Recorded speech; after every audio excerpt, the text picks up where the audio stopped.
call the meeting to order. And Roll call. roll call. Yeah, we got. I was going to pledge first, but yeah, by all means, call the roll. Councilmember Francina. Present. Councilmember Haney. Here. Councilmember Blatz. Here. Mayor Pro Tem Wyrick. Here. Mayor Johnston. Here. Okay, all rise for the pledge and Edward Hart.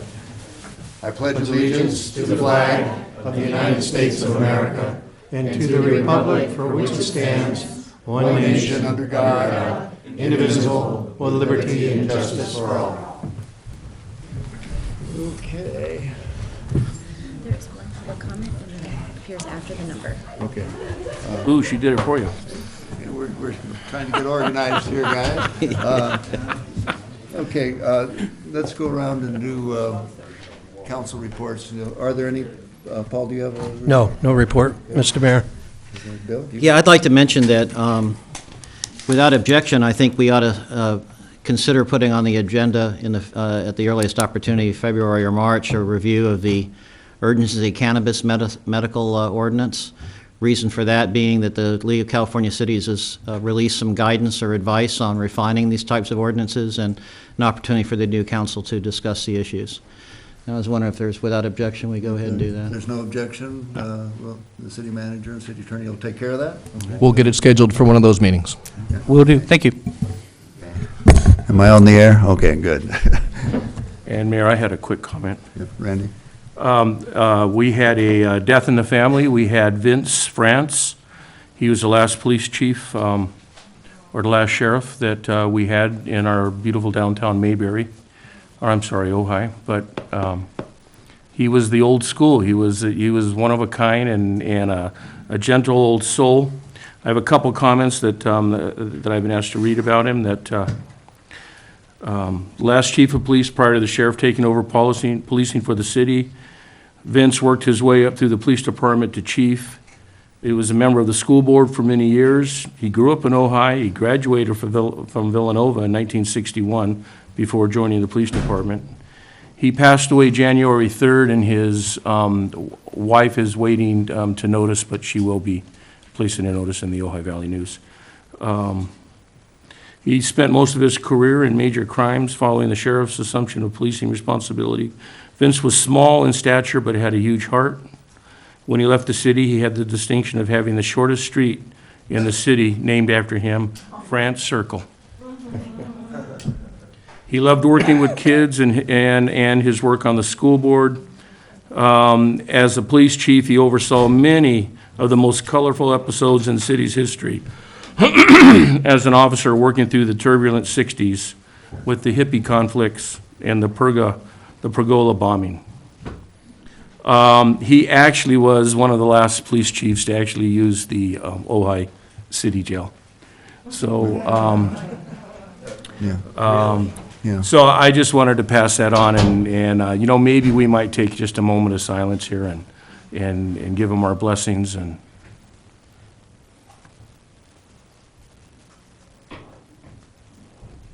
thank you. Okay. Yeah, I'd like to add to that. There may be some of you in the audience who knew Vince, but he was an innovator. Vince was a policeman in Ojai when they used to have regulations as to how tall you had to be, and he would not have qualified. I mean, he wasn't that short, but he didn't meet the old standards. And I think part of that was, he said, you know, when I used to see, you seem to be on the cutting edge of neighborhood policing. He was a guy who, whether you were a bad guy, a good guy, whether you agreed with him or not, he was always pleasant and always could talk his way out of almost anything. And when I told him he was such an innovator, he said, "John, I had to be." He says, "When you're not any taller than I am, it's always smarter to, you know, to try to enter into a discussion rather than to try to drag them down." And he, when they used that old jail down there, and they did back in the early 70s, he said he had to go in with the broom first and shoo the rats out. Before he put the new rats in. But anyway, he was a really good guy, and I'm sorry to hear that he has left us. Okay, Sousa, do you have anything you'd like to report? No, it's just on my mind that I'd like to see a proclamation for Deborah Pendry now that she's retired from the oh, Mike. sorry. Oh, it's just been on my mind that I'd like to see a proclamation honoring Deborah Pendry for her work with the Green Coalition. I think that'd be nice if we could, I don't know the procedure to get that on the agenda. I'm sure we can work that out. That's Okay, an- that's all. Mayor's prerogative, so if the Right. mayor concurs, we'll develop that. We will do it. Thank you. And let's see, I guess it's over to me. Councilman Wyrick and I spent part of our weekend, as well as last Friday, in a water meeting at the Ojai Valley Inn, hosted very graciously by the inn, talking about a variety of issues that are facing the drought and the future security of the water supply. It was very informative. We had people from all over the valley, various length of residency and expertise, and we are hoping that we might provide a similar experience for the Planning Commission and some of the leaders here in the city as to changing the way we actually think about water, the way we use water, and the way we price water. It was worthwhile, and I thank you, Bill, for taking your time and covering for me when I had to duck out for an hour.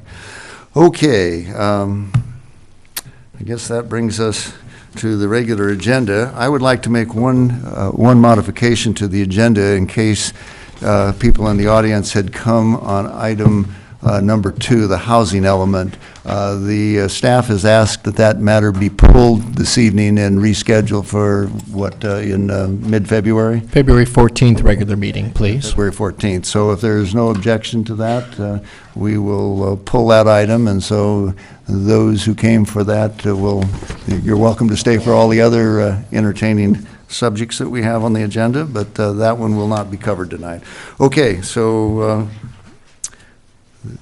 item number 1, no, pardon me, we have to have public comment. I think they're organizing me here with a little, if anybody watched the last meeting, I turned this into confetti, but okay, we have a comment card, public comment, Sandra Grotsky. Okay. Oh, and let me say one thing, pardon me. This evening, I'm going to also try something a little differently, or different than we did last time. I'm going to try to remember to call 2 names, the one who, during public comment and comment on the discussion items, I'll call one person to the microphone and give the next person on deck, as they say in baseball. And we reserved a chair up here, so the second person can kind of move towards the front, and we'll try to get as many people in as quickly as we can that way. Okay? Mr. Mayor, one comment, just to remind folks, and as you may or may not be Right. aware, as a special meeting, the council is not required to take general public comment on items not on the agenda. You are allowed to do so if you wish, though, but I wanted to point out the Right, distinction. okay. We don't have to do it, and we also will take no action on this. I only have one card, so I will allow it. So, Sandra Grotsky, would you like to come forward? Thank you, Mayor and councilpersons, for the opportunity to speak with you tonight.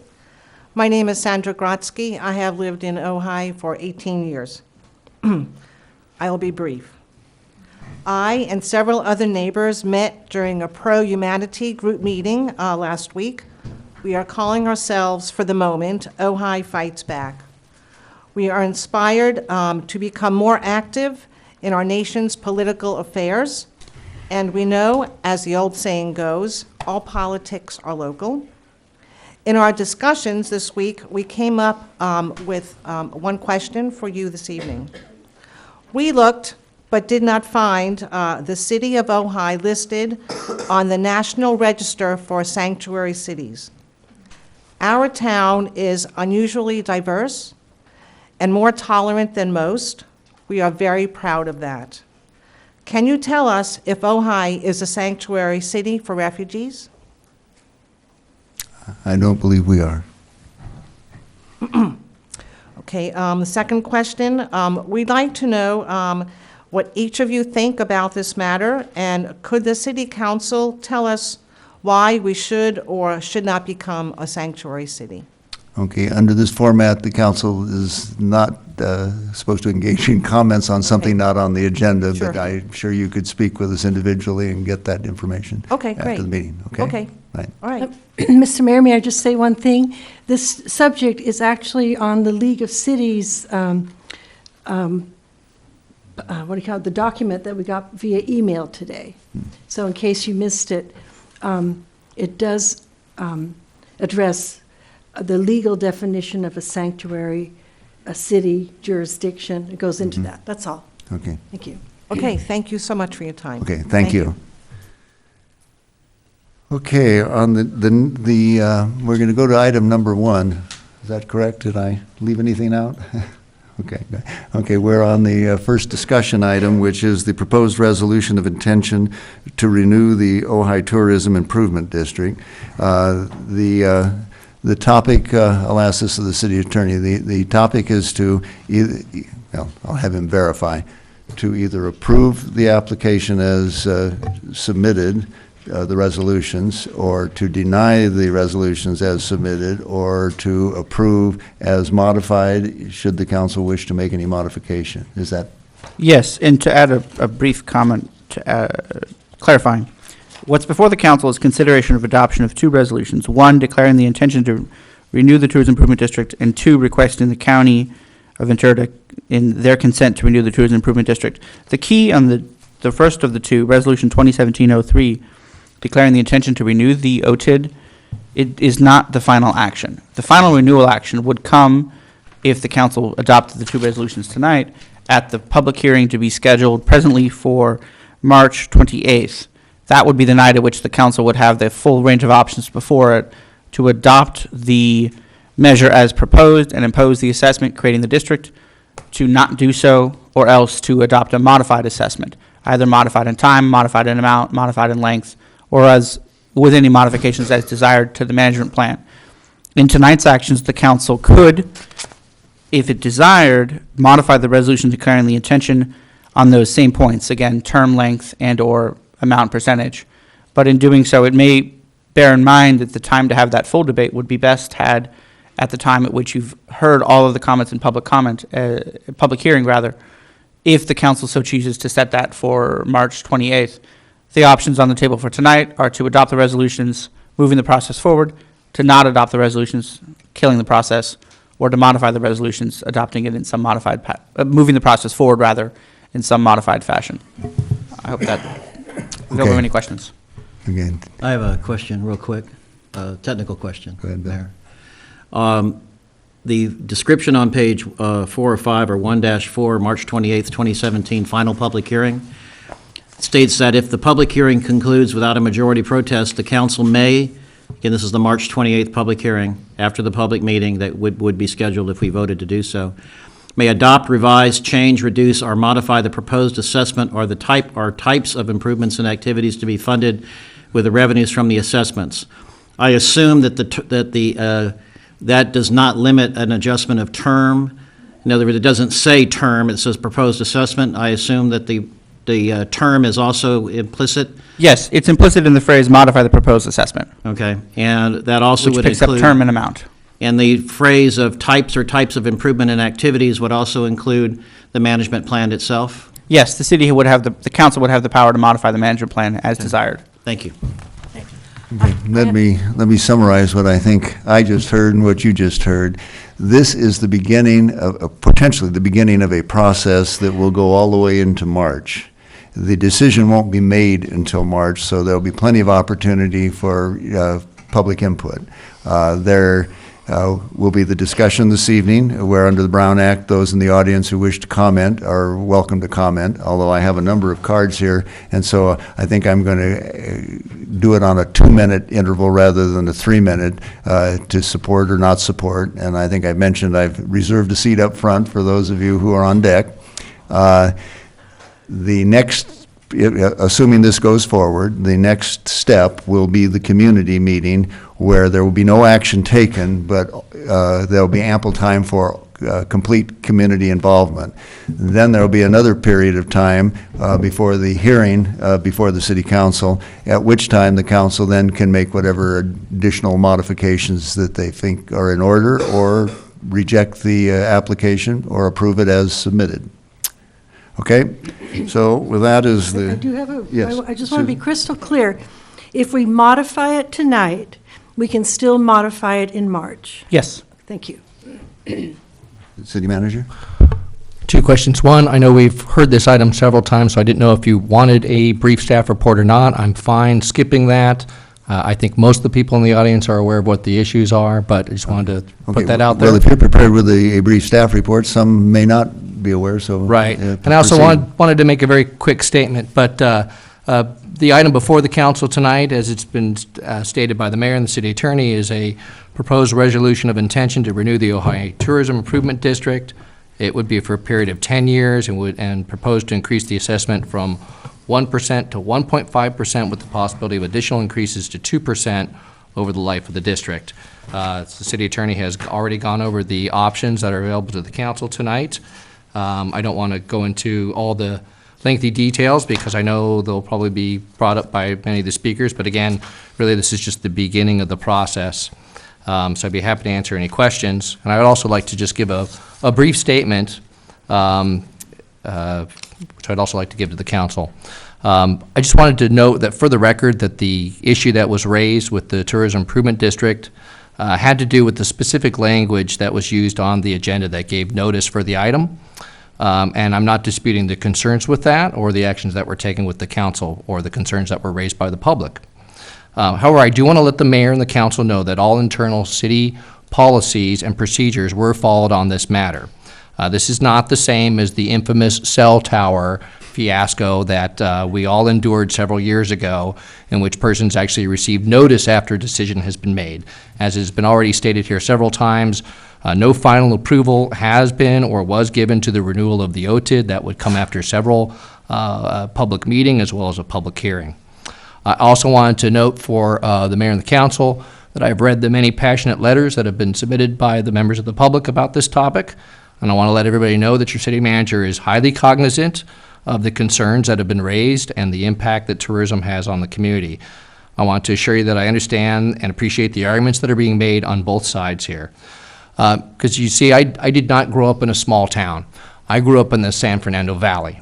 So I really understand and appreciate the values of living and working in a small town. I've spent my entire government career working in small towns, and I know how important the issue of the community is. Okay. Thank you very much. Thank you.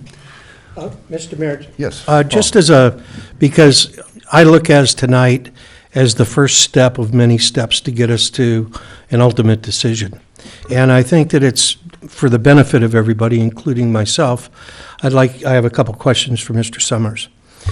This particular type of a district is done pursuant to a business improvement district law from, I believe, in the early 90s. Yes. And it's the sole responsibility of the city and the county in this is to collect the funds that are being paid by the guests at our establishments that are paying that tax, or not the tax, but the assessment, correct? The city's role is to collect the assessment. The city also has an oversight role because it is serving as the collector of the assessment.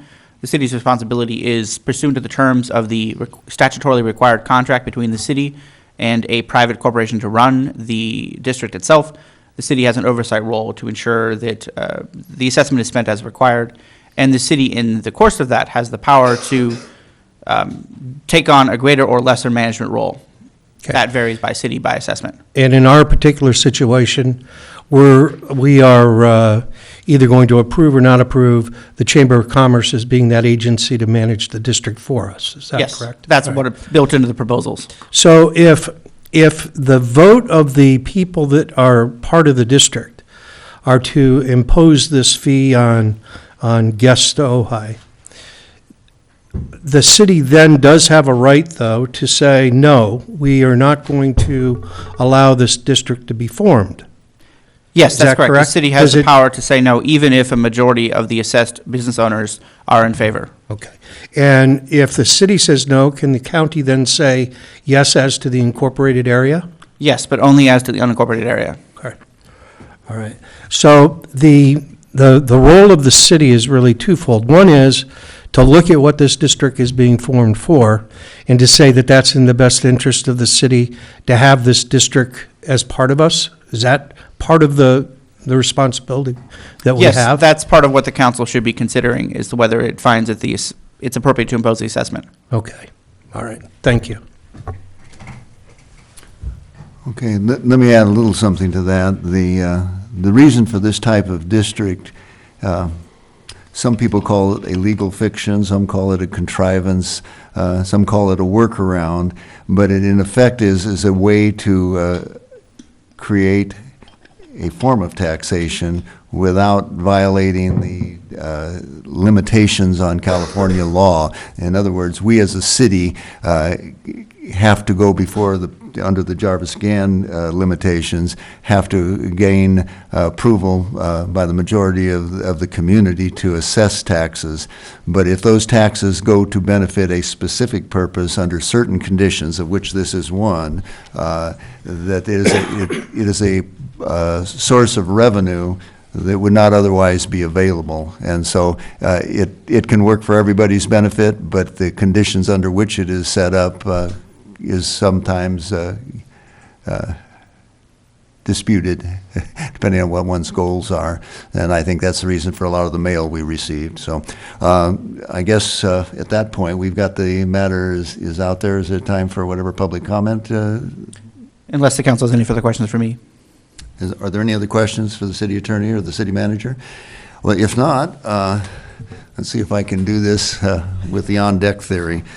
We have Judy Murphy is first up, and I have Tom Francis on deck. If either of those persons in the audience. Good evening. My name is Judy Murphy. I live on Grand Avenue. I've been an Ojai resident for 12 years now, and I, like all of you, love this town. It has been my pleasure to slowly get involved in the advice that we give to council. So I came here tonight to let you know that I am very satisfied with the balance that we currently have between tourism and the community. I am concerned that if the OTID is allowed to increase, double, whatever, that our balance we may lose that balance. And I think that the funds have obviously been very effective. We have loads of tourists, we have great hotels, we have great restaurants, and that's all good. But if we double that OTID, we may swing the balance out of order. And so I urge you, when you make your decisions, please keep that community life in the back of your mind. Thank you. Thank you. Okay, our next speaker is Tom Francis, followed by, is it Haley or Hallie Katz? Good evening, Mayor Johnson and council. Just wanted to make a few points. First one is, I just want to say ditto to balance. I think that's really what this is all about.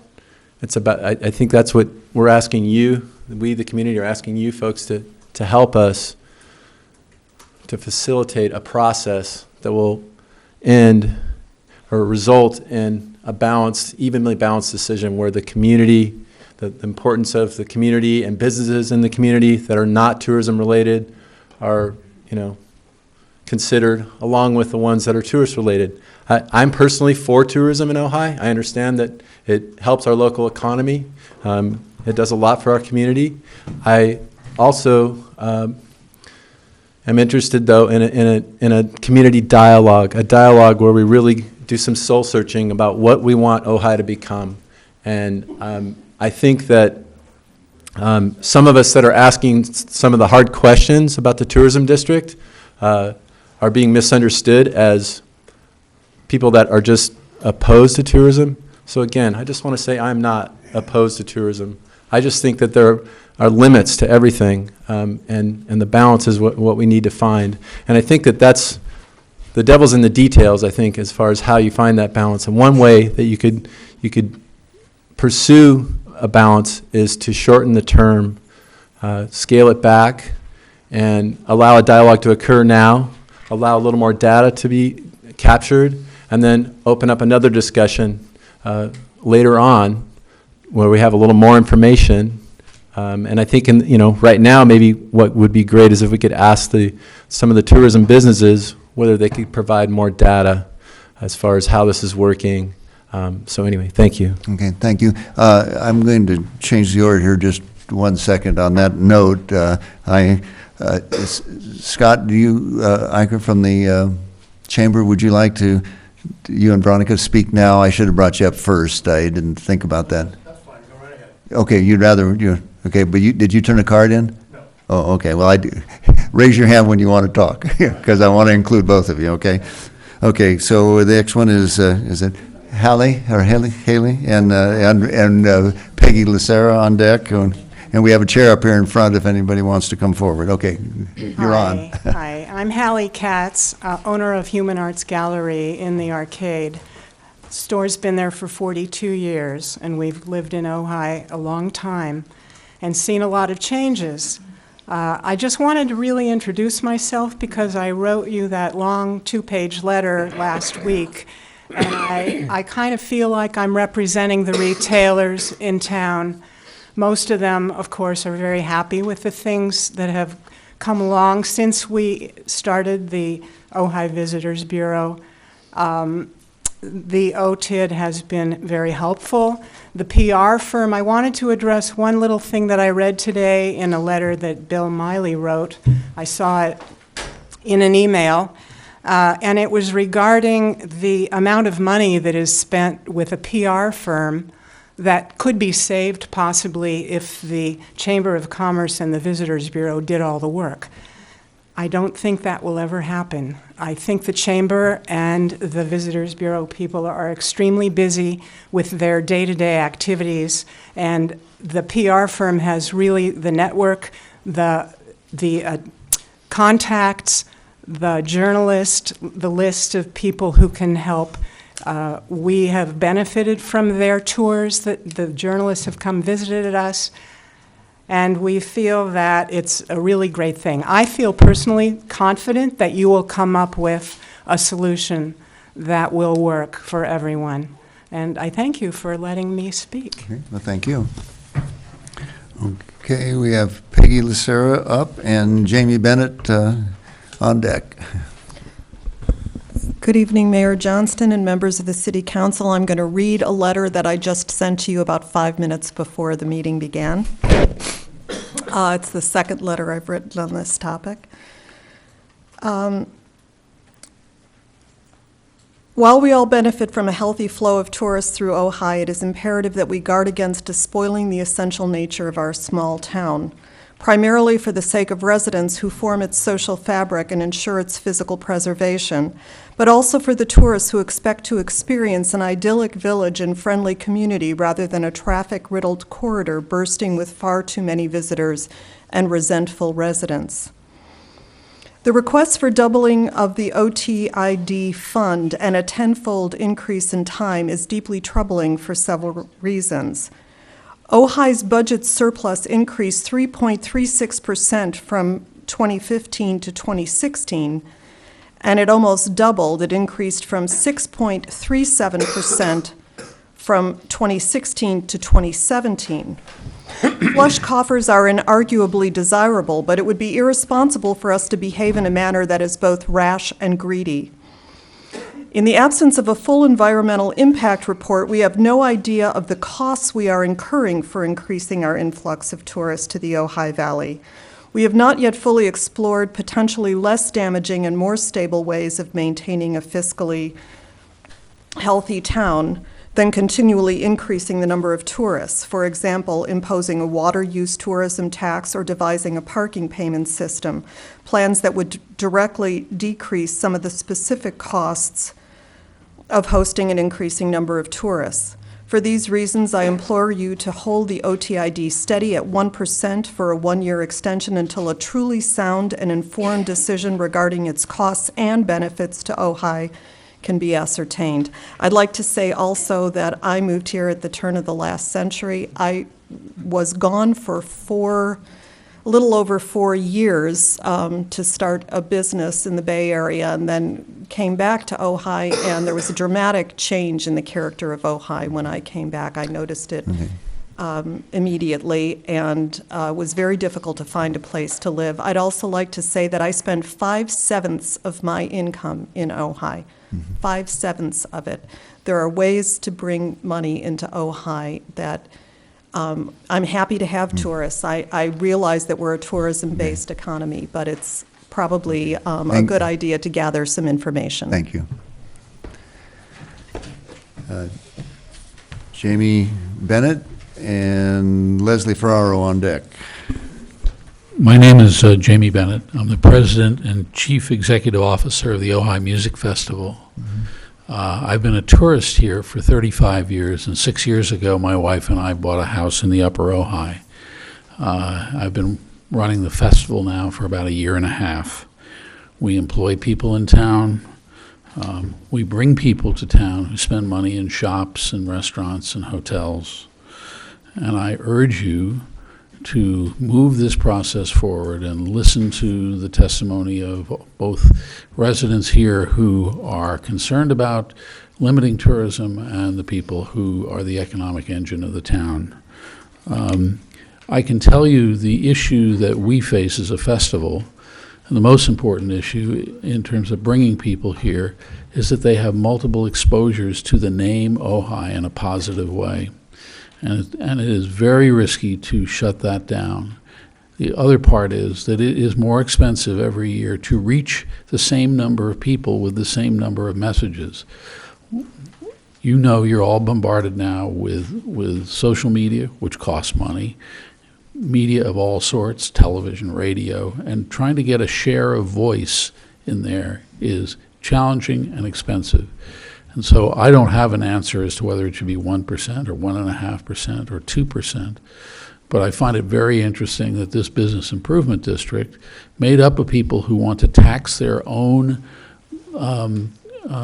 buyers, if you will, are willing to do that because they believe it has benefit to them. And I think that you have to listen very carefully to that person who owns a shop in the arcade, or to the people who run the festival, say what's required to continue the mix of retail and activities that we have in the town. And I think that the OTID advertising and public relations is an important part of that mix. And I look forward to further testimony in the community as this process moves forward. Thank you. Okay, thank you. Leslie Ferraro is up, and Jay Simons. So before I have a letter that I'd like to read, but before that, I'm on the Google Drive for the city council meeting, and I touched the link that's supposed to take me to the further, nothing comes up. It's just blank. Is it on yours? Because I can't, I just come up with a blank page, and I've been doing it all day. So maybe my phone. Okay, so I'm Leslie Ferraro, I live on Eucalyptus, and I'd like to read a letter from Mr. Jackson. Mr. Haney, Mr. Blatz, Mr. Wyrick, please consider your vote to renew the OTID so that before any such renewal takes place, issues of traffic, water, air pollution, and short-term rentals can be thoroughly and openly discussed in a public forum. As a 25-year resident of the East End, I am dismayed by the amount of tourism that now takes place in the valley and in my neighborhood. Traffic has increased on Grand, McNeil, and Thatcher on Friday afternoon, Saturday, and Sunday. My family and I no longer patronize local businesses on those 3 days due to traffic and crowds. One city council member told the Ventura County Star, nobody can turn a blind eye to the fact that this is a tourism economy, and that's what drives this city. He also said you have to maintain your level of advertising in order to just stay where you are. If you don't, you're going to lose ground. I suggest that those of us who live here, who shop here, who have kids on local sports teams or in local schools are what drives this city. In addition, there is no proof that we need to maintain our present level of advertising to stay where we are. And to the point that Ojai is self-regulating because of the limited number of hotel rooms, I'd point the council to the fact that nearly 10% of the East End's housing stock is now short-term rentals, and increasing quickly. Until they are controlled, STRs in the unincorporated Ojai unquestionably puncture the myth of self-regulating lodging in Ojai. Your vote on this issue impacts the future of our entire valley and I encourage you to engage the entire community in a discussion on this matter before making a final decision. And thank you for your consideration. Thank you, Leslie. Sherry Ann Kate on deck, and Jay. Thank you. Honorable Mayor and members of the City Council of Ojai, my name is Jay Simons. I live at 202 West Aliso. Having lived here in Ojai for the last 37 years, I can readily bear witness to how effective the OTID mass marketing tourist campaign has been and the resulting decline in what I feel the ambiance and small town charm of Ojai as a result. I certainly cannot fault the local businesses and hoteliers, nor to some extent our city officials in their attempts to restore their businesses and our fiscal resources. The recession called for imaginative actions like the OTID. However, we are now faced with the opposite problem, too much of a good thing, and which is tourism, and our reliance upon it. To me, there are many signs of the increasing problems. Excessive traffic, especially on the weekends, proliferation of high-end shops and services that cater to the out-of-towners, excessive pressure of financial rewards on the housing market to convert to VRBOs and STRs, and increased demands on city resources. You, as the city's elected officials, must proceed with deliberateness and caution. The OTID as proposed as a 1.5% to 2% for a period of 10 years, focusing on continual ramp-up of tourism activities, is totally inappropriate to our current situation. The city no longer needs to encourage this, and certainly with our TOT growth, it's been wonderful from that perspective. What we need now is a study to see how we can diversify our revenue streams. That's what we really need. And certainly I'm not against tourism. It's been very nice, but I think we're at a level now where it's really starting to impact the quality of our life here. So I would propose, say, limiting it to a 1% and for like a maximum of 2 years at this point, for allow us to do some studying, planning, and to talk about how we can broaden our activities and transitioning to a more diversified local economy. Yeah. Thank you. Thank you, Jay. Okay, Sherry Ann Kate is up, and Jim Johnson is on deck.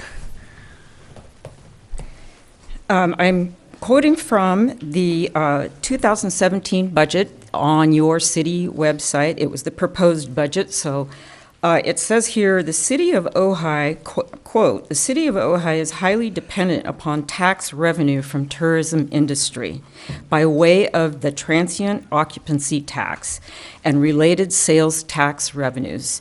Ojai is one of the most tourist revenue dependent cities in the state of California in terms of the percentage of revenues to the general fund from tourism. That's pretty shocking. I didn't know that. I'm going to skip through a lot of this because I only have 2 minutes. Our now deceased former mayor, Ojai Mayor David Burry, had it right. His first election motto was, "What's good for Ojai is good for business."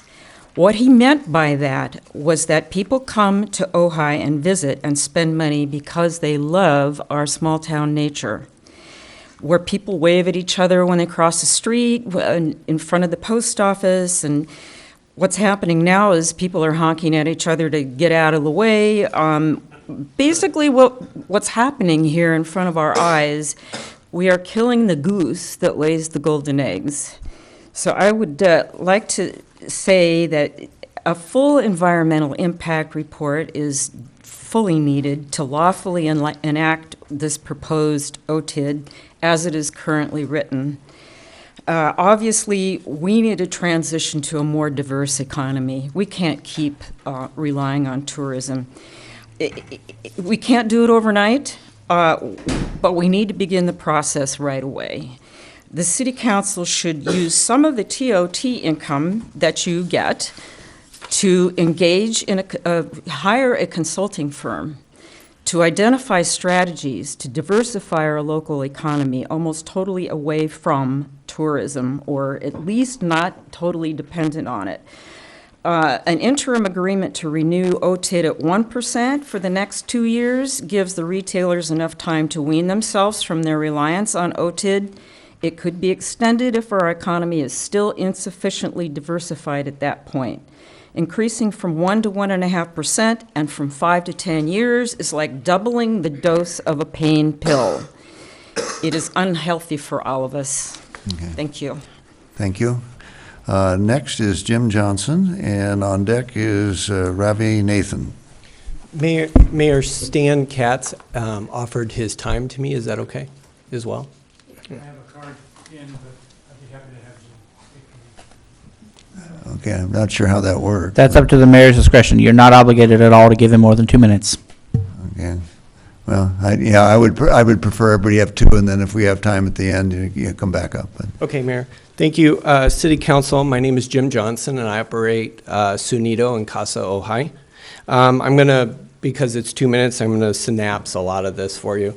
But I wanted to cover some of the specifics from a hotelier standpoint and hopefully answer some of the questions that the community has. We have been operating Casa Ojai and Sunito, Casa Ojai for 30-some years now. And I can definitively tell you that our occupancy has not gone up more than 5% over that 30 years. So the idea that occupancy has risen in the hotels is not necessarily true, but the increase in TOT has come from ADR. The ADR comes from the Visitors Bureau being able to bring us quality customers, a higher clientele, and keep us competitive with our local markets so that we can compete with destinations in Southern California like Santa Barbara and so forth. Okay. The assumption that tourism is taking away our resources, that assumption contradicts our hotels' utility bills. In 2009, we took our properties green and we've reduced our utilities by over 30%. There's been no new hotels rooms built since 2005. I understand that if the community wants to take a stand against some of the increased traffic, I do understand that the VRBO, the growing trend of vacation rentals and VRBO has found our way into our community, and I do understand that that's a problem. I feel like if we need to take a stand against some of the increase, then that should come from enforcing our zoning laws and not hindering us being able to fill the rooms that we have. The market allows us to maintain operations which keeps our local staff employed and allows us the ability to donate to the Red Cross for the locals who have a tragedy hit. So when the Red Cross calls me up and says, I have a family that's local, their house is flooded, I'm able to put them up, as well as the Ojai Family Shelter and Help of Ojai. The T-bid also included hotels and small businesses. It allows them to have a voice that they would not normally have in this growing marketing standpoint of 5-second time spans of people on their phones. It is a growing marketing. The cost of marketing is growing every year. The cost of our shares, the 30% that we have to give to Booking.com and Expedia and all of these third-party OTAs trying to take parts of that, these are all outside of our control. And this is the marketing dollars that we need to be able to compete with those. Okay, well, thank you, sir. May I ask a question, Mr. Mayor? Would you repeat what you said about the occupancy rate in the past and current? So Casa Ojai, in its 36, 38 years, has not gone up more than 5%. Now, it's gone up and down and up and down, but over its full span has not increased more than 5%. So now my ADR has increased just over the last 4 or 5 years, has increased over 6% almost each year. So are you saying that you have vacancies? Oh, yes. Okay, that's what I wanted to be clear on. You have plenty of vacancies. Our average occupancy for the year at Casa Ojai is 55%. Okay, that contradicts some of the things we've heard, so I wanted to be clear on that. Okay. Thank you very much. Right, thank you. Okay, Ravi, or is that the right pronunciation? Is it Ravi or Ravi? It's Ravi. Ravi, Yeah. okay. Thank you, Ravi. And Thank Bill you for Miley, having you're me on here, deck. Mr. Mayor. I'm Ravi Nathan. I live in 811 El Camino Road. and in Ojai. And what brought me out of my slumber is this concern about the resolution in front of you and our water situation. On January 10th, you heard Mr. Spandrio's presentation where he forecasted stage 4 water restrictions this year and stage 5 water restrictions next year. And he said that unless we had 40 inches of rain, we would not be able to delay stage 4. And so far, that hasn't come up. Even though we had welcome rains, the water level in Lake Casitas has gone up about 3 feet. So for all practical purposes, we are looking at stage 4 next year and stage 5 the year afterward. What many of my fellow citizens don't realize is that stage 5 limits us to 50 gallons a day per head. And that's 50 gallons for each one of us. It is in this context that we are looking at this resolution where you're renewing the tourism district for 10 years, and you're doubling the levy with the object of bringing more tourists into this country, into this town. So I ask you to consider, if we were at stage 5 now, how would you be viewing this resolution? Would you want to tie your own hands and that of future city councils for 10 more years?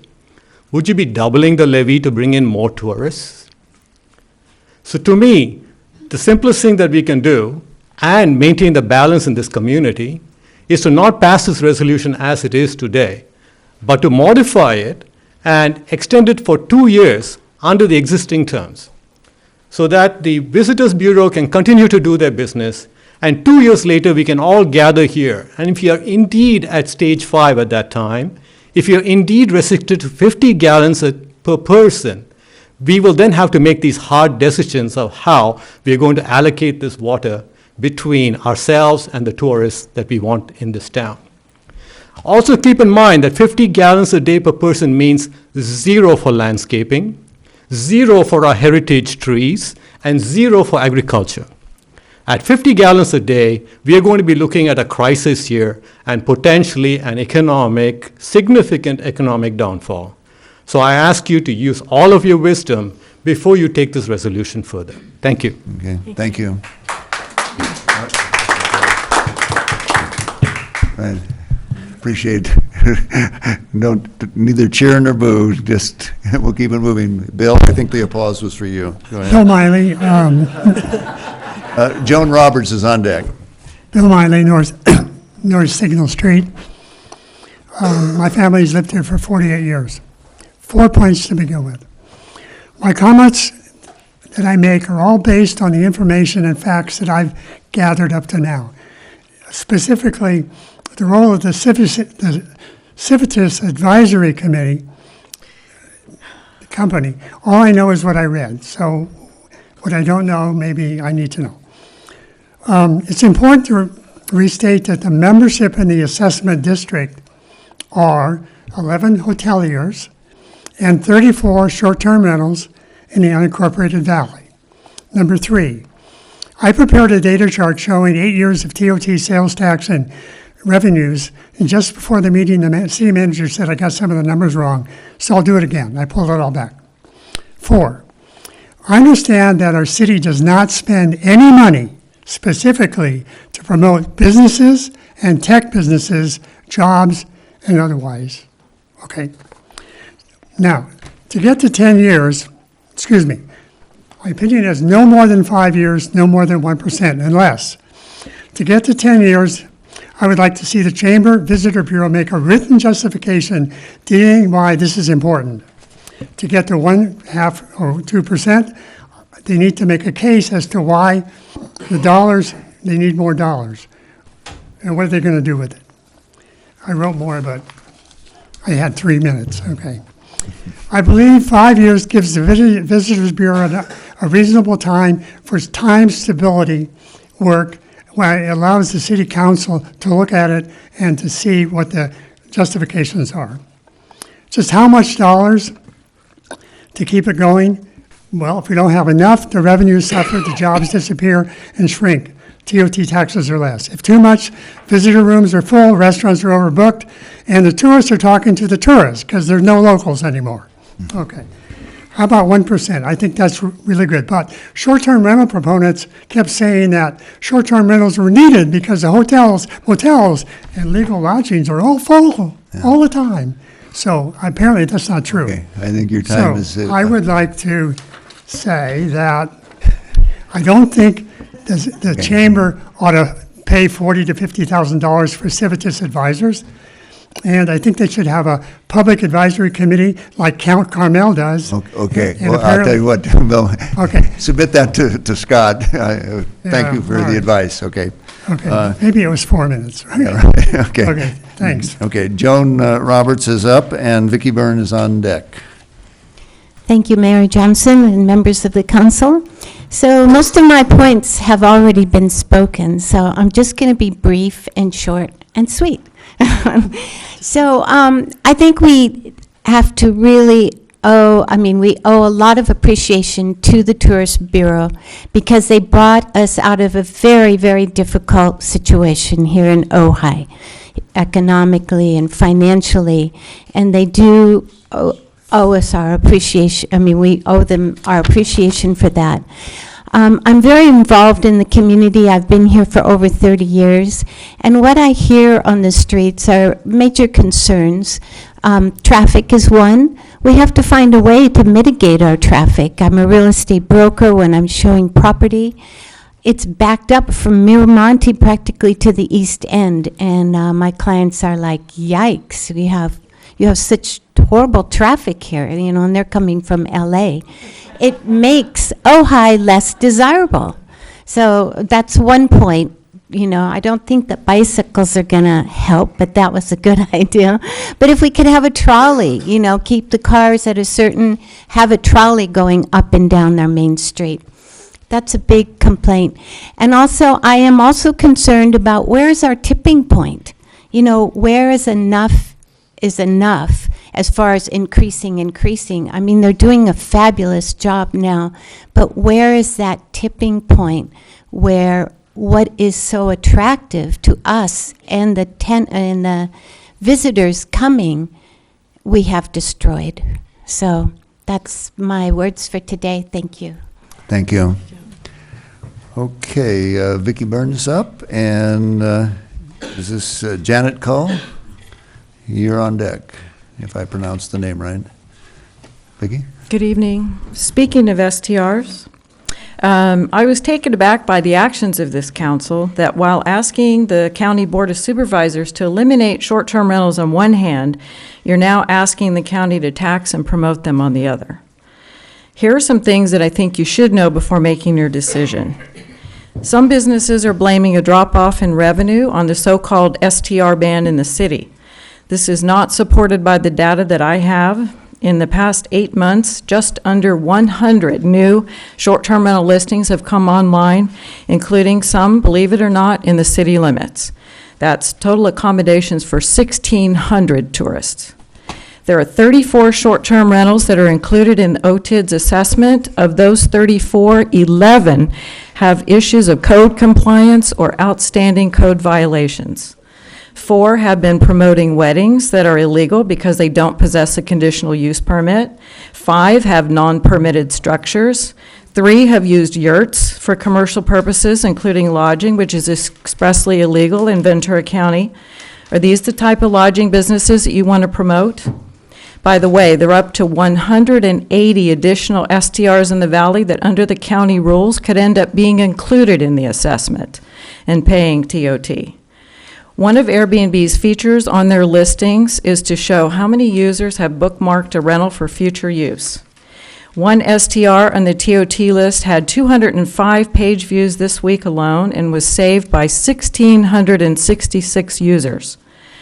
Better than that, one illegal STR in the center of town, still operating short-term by the way, has been bookmarked by 5,112 users. As far as marketing is concerned, I think Airbnb is already doing the job for free. I oppose the OTID renewal. I believe this was a hasty, uninformed vote, and I request that the council do the right thing by correcting the process and educating itself and the public before proceeding to commit to the extension of the OTID. Thank you. Thank you. Please. It's Janet Cull, and followed by Julia Whitman. I'd like to echo the articulate speakers who have spoken of legitimate concerns of your residents regarding the OTID proposal. And I'd like to add, to quote Anna Pollock of The Casual Tourist, quote, tourism, far from being a benign industry, accounts for much of the environmental, social, economic problems encountered in the world today. As more tourist facilities are developed to cater to the rising number of tourists, a location is likely to lose the very qualities that attracts tourists in the first place, unquote. We've already seen firsthand increased traffic congestion, especially in the summer, holidays, and weekends. Local goods have become more expensive because tourists will pay more. Merchants stock products for tourists and not everyday goods needed by residents. Employment opportunities are often limited to seasonal and generally low-skilled in nature. To quote the UN World Tourism Organization, quote, residents of tourism hotspots who may have welcomed the first influx of tourists find that tourists cause land, food, water, housing, and infrastructure prices to increase, and sadly, eventually means less benefit to the host community, unquote. Interestingly, in May of 2015, Barcelona, Spain, enforced a ban on all new tourist accommodations for 1 year, citing their great worry, we don't want to become another Venice. I quote Buckminster Fuller, you never change things by fighting the existing reality. To change something, build a new model that makes the existing obsolete. Increased tourism is our existing reality, but it must grow at a sustainable level with our town. If it stops being sustainable and we have to change our character, that is unacceptable. We need to proceed with caution regarding the idea of increased tourism. Please take a look at our town differently, not as a resource, but as a sacred place to be protected and celebrated for its uniqueness. Please. Thank you. Thank you, Janet. We have Mark Whitman. No, we have Julia Whitman, followed by Mark Whitman. So my name is Julia Whitman. I'm actually going to remain optimistic here that we'll have further opportunities to speak in detail about this issue. I own and operate the Emerald Iguana Inn, which is in downtown. We've had it for 15 years. And we did the Blue Iguana 20 years ago and have operated it since. So we have seen lots of economic ups and sideways and changes in the valley since then. And I am here in support of the OTID assessment. Ojai and its businesses need tourism dollars to be successful. Many of us remember the bleak days that were not all that long ago when the Ojai merchants and restaurateurs and business people, hoteliers, filled these chambers, begging the city to do something to promote tourism as our businesses were struggling and our shops were closing. The council at that time saw the dire importance of this and allocated $160,000 from the city budget to promote tourism in the Ojai in an effort to change the economic tide of the time and to bring the community back to life. Now, through the T-bid, we have a reliable and secure revenue source that costs the city nothing, yet efficiently promotes its #1 income stream, tourism. And it thus is keeping our businesses successful and our city vibrant. Please don't let us go backwards. Please support the T-bid. It has worked, and it is a matter of opinion. Of course, many people believe that the town is too crowded. I think it's supported, it's beautiful. I think we're fortunate to be in a community that people come and will support the community for its beauty and its charm, that we don't have to resort to so many other towns that don't have that. They don't have the charm and the beauty to be able to have the tourists, but they need the sales tax revenue. So instead, they have to improve developments for strip malls and big box stores. There are so many other options that cities have to fall back on when they don't have the charm of what we have. So please don't cut the T-bid off and think about it, and please continue with this. Okay, thank you.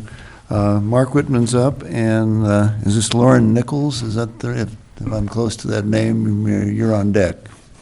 Hello, I'm Mark Whitman, Julia's husband. I want to talk a little bit about our backgrounds. Both our parents were instrumental in the a long time ago in the 60s and 70s, fighting to preserve this valley.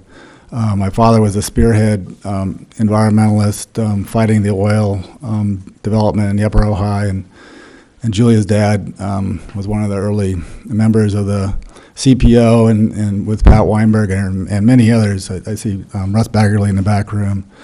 But with many others, they fought hard to stop the freeway, to stop the uranium mining, to stop the chemical plants, to stop these big things. And it really, they succeeded in to preserving Ojai and to the lovely valley that we live in today.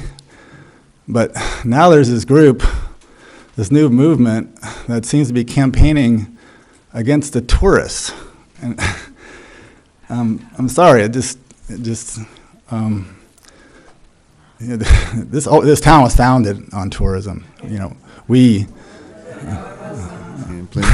before Libby, the tourists had the Foothill Hotel, and people were coming here from the East Coast, and it is what's keeping the city alive, is the tourists. And to come out and say, oh, we're against the tourists, I think it's fear and hysteria that's driving this movement, and it drives many movements, and it creates a public opinion.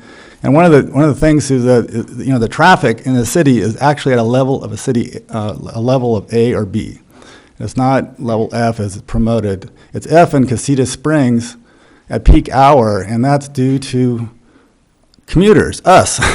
That's the level of F. And so it's A or B in the city. It's not what the traffic jams that people are talking about.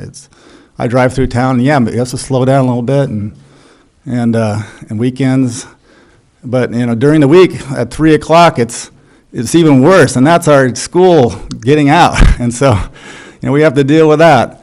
And but I had a long speech prepared. I'm not going to say it all, but what I'm urging you and I'm telling the folks here is let's be thoughtful of what we're saying out there to the world and to this industry that people have been working hard and creating, and we're saying, oh, we don't want you. It's like, you're just sending the wrong message. I think we need to send the right message and saying, we could put a limit to, with the years or whatever, but let's send the right message. That's what I'm saying. Thank you. Okay, is it Lauren, is that right? Is up, and Barbara Snyder's on deck. Good evening, Mayor and council members. Thank you for the opportunity to speak tonight. And I'd like to start out by saying I'm really impressed with the breadth of discussion that we've had this evening. It seems to be very positive overall. And we've heard a lot of different opinions. And what I can maybe add to the conversation is my personal opinion as a young adult living in Ojai who wants to one day settle down and have a family here. My husband and I are currently purchasing our first home in Miners Oaks, and I've been here for 4 years. Born and raised in Ventura County, I've always loved Ojai. Lived on the East Coast for a number of years, studying urban environmental planning. I received my master's degree, and focused on water resources in Cape Cod, which is, as many of you know, one of the largest tourism and transient populations in our country. So I just wanted to share, full disclosure, I'm the daughter of Veronica Cole, along with Scott Eicher, the heart and soul of the Visitors Bureau. But tonight I talk on a personal level, just speaking to the fact that my husband and I did choose Ojai for a reason. We wouldn't be able to be here if we didn't have access to good jobs, which we've both been very fortunate to have good local jobs. But we wouldn't choose to be here if there weren't access to goods and service and an influx of ideas, arts, culture that make Ojai such a special place. So just kind of wanted to express my full support for the new ideas and culture that are shaping Ojai. I think with the influx of tourists and economic stability. But we do live here for a reason, that it's beautiful, serene, there's access to open spaces, which I think is very well run through the Ojai Valley Land Conservancy and 1% for Ojai. So kind of getting off topic, I think everyone was very well prepared tonight. But In my current role, I work as an affordable housing developer at the one of the largest developers in the county. And I can say that everywhere in our state is experiencing affordability and housing crisis issues. That's not unique to Ojai. And as Your time is up. okay, 30 seconds. Do I have 30 seconds? We'll wrap it up Okay. in 10. Okay, go. Okay, I just want to express my support for continuing the district as proposed in the resolutions.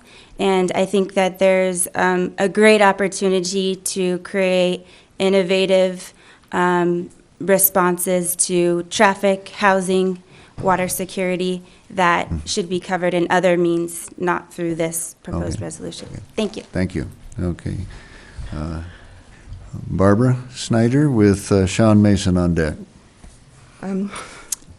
My neighbor, Marcy Toscher, is unable to be here tonight, and she's emailed each one of you a very well thought out email, and I hope that you've all read it.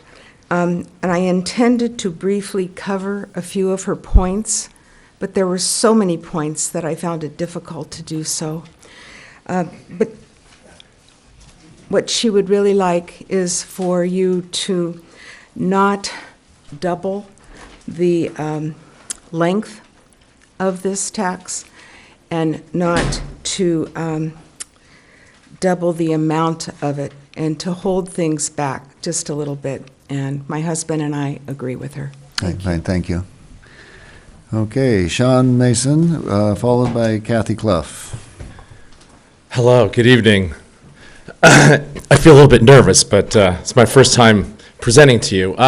You're an actor. You can. I know, but it's different Sean. when you're prepared, right? Right, yeah. Where it's not, it's not of a personal nature.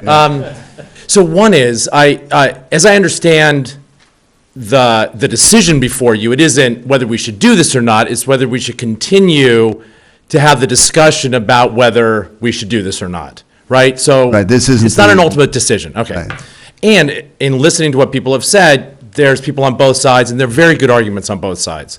And I can appreciate when it comes time on March 28th to make the decision, it's not going to necessarily be an easy decision because you've got passionate people on both sides. So I thought the only thing that I could really provide for you tonight is just the experience of one business owner. So we opened up our business 2 years ago. And so it's a new business. And we're fortunate that our business benefits from both local and tourism. And I can tell you after 2 years, we've got a fairly strong local, regulars who come in that are locals. And we have a good reputation locally. And that is not sufficient to keep our business going. So tourism helps. So in the 2 years we've been in business, we've yet to have a profitable month. We're close. We're really close. But we're yet to be profitable. And so I don't know what the answer is from the standpoint of running a business, whether we need to have more local people come to our business or more tourists come to our business. But I do want you to know, as somebody who owns a new business, a relatively new business, kind of the reality for us is somewhere probably in between.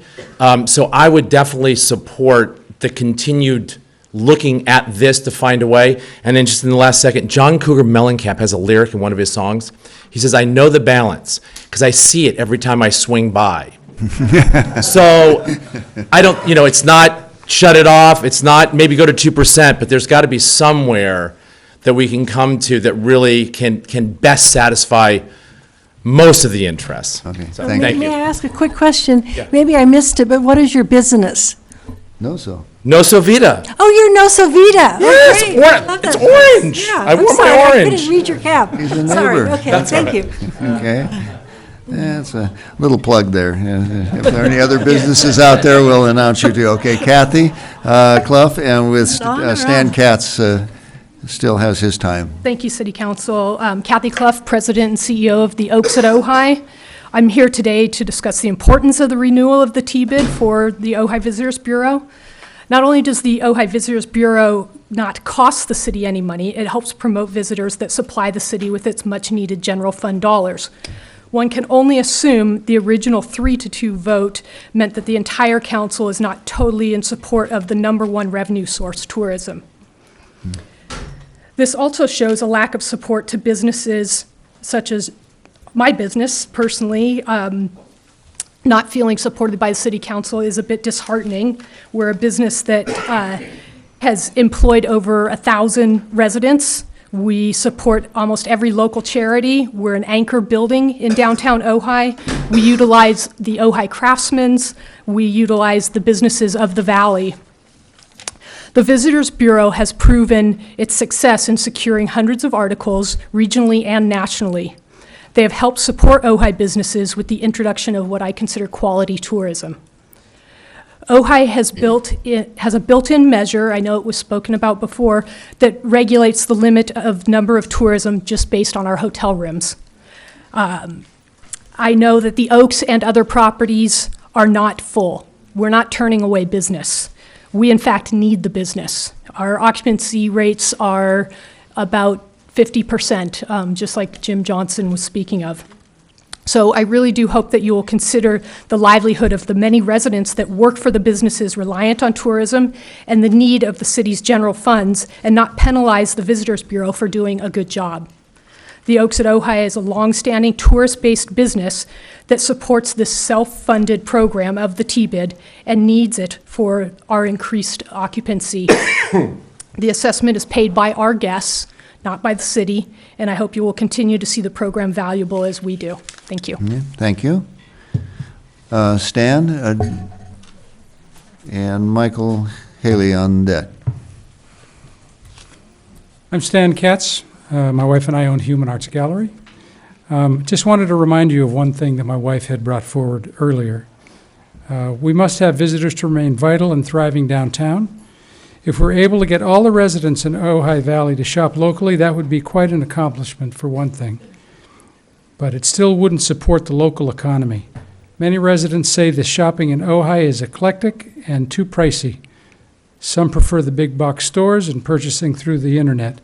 Some have decided that our Ojai shops cater only to the tourists. In reality, if you check out all our stores, you can find a wide range of goods that suit most people's daily needs.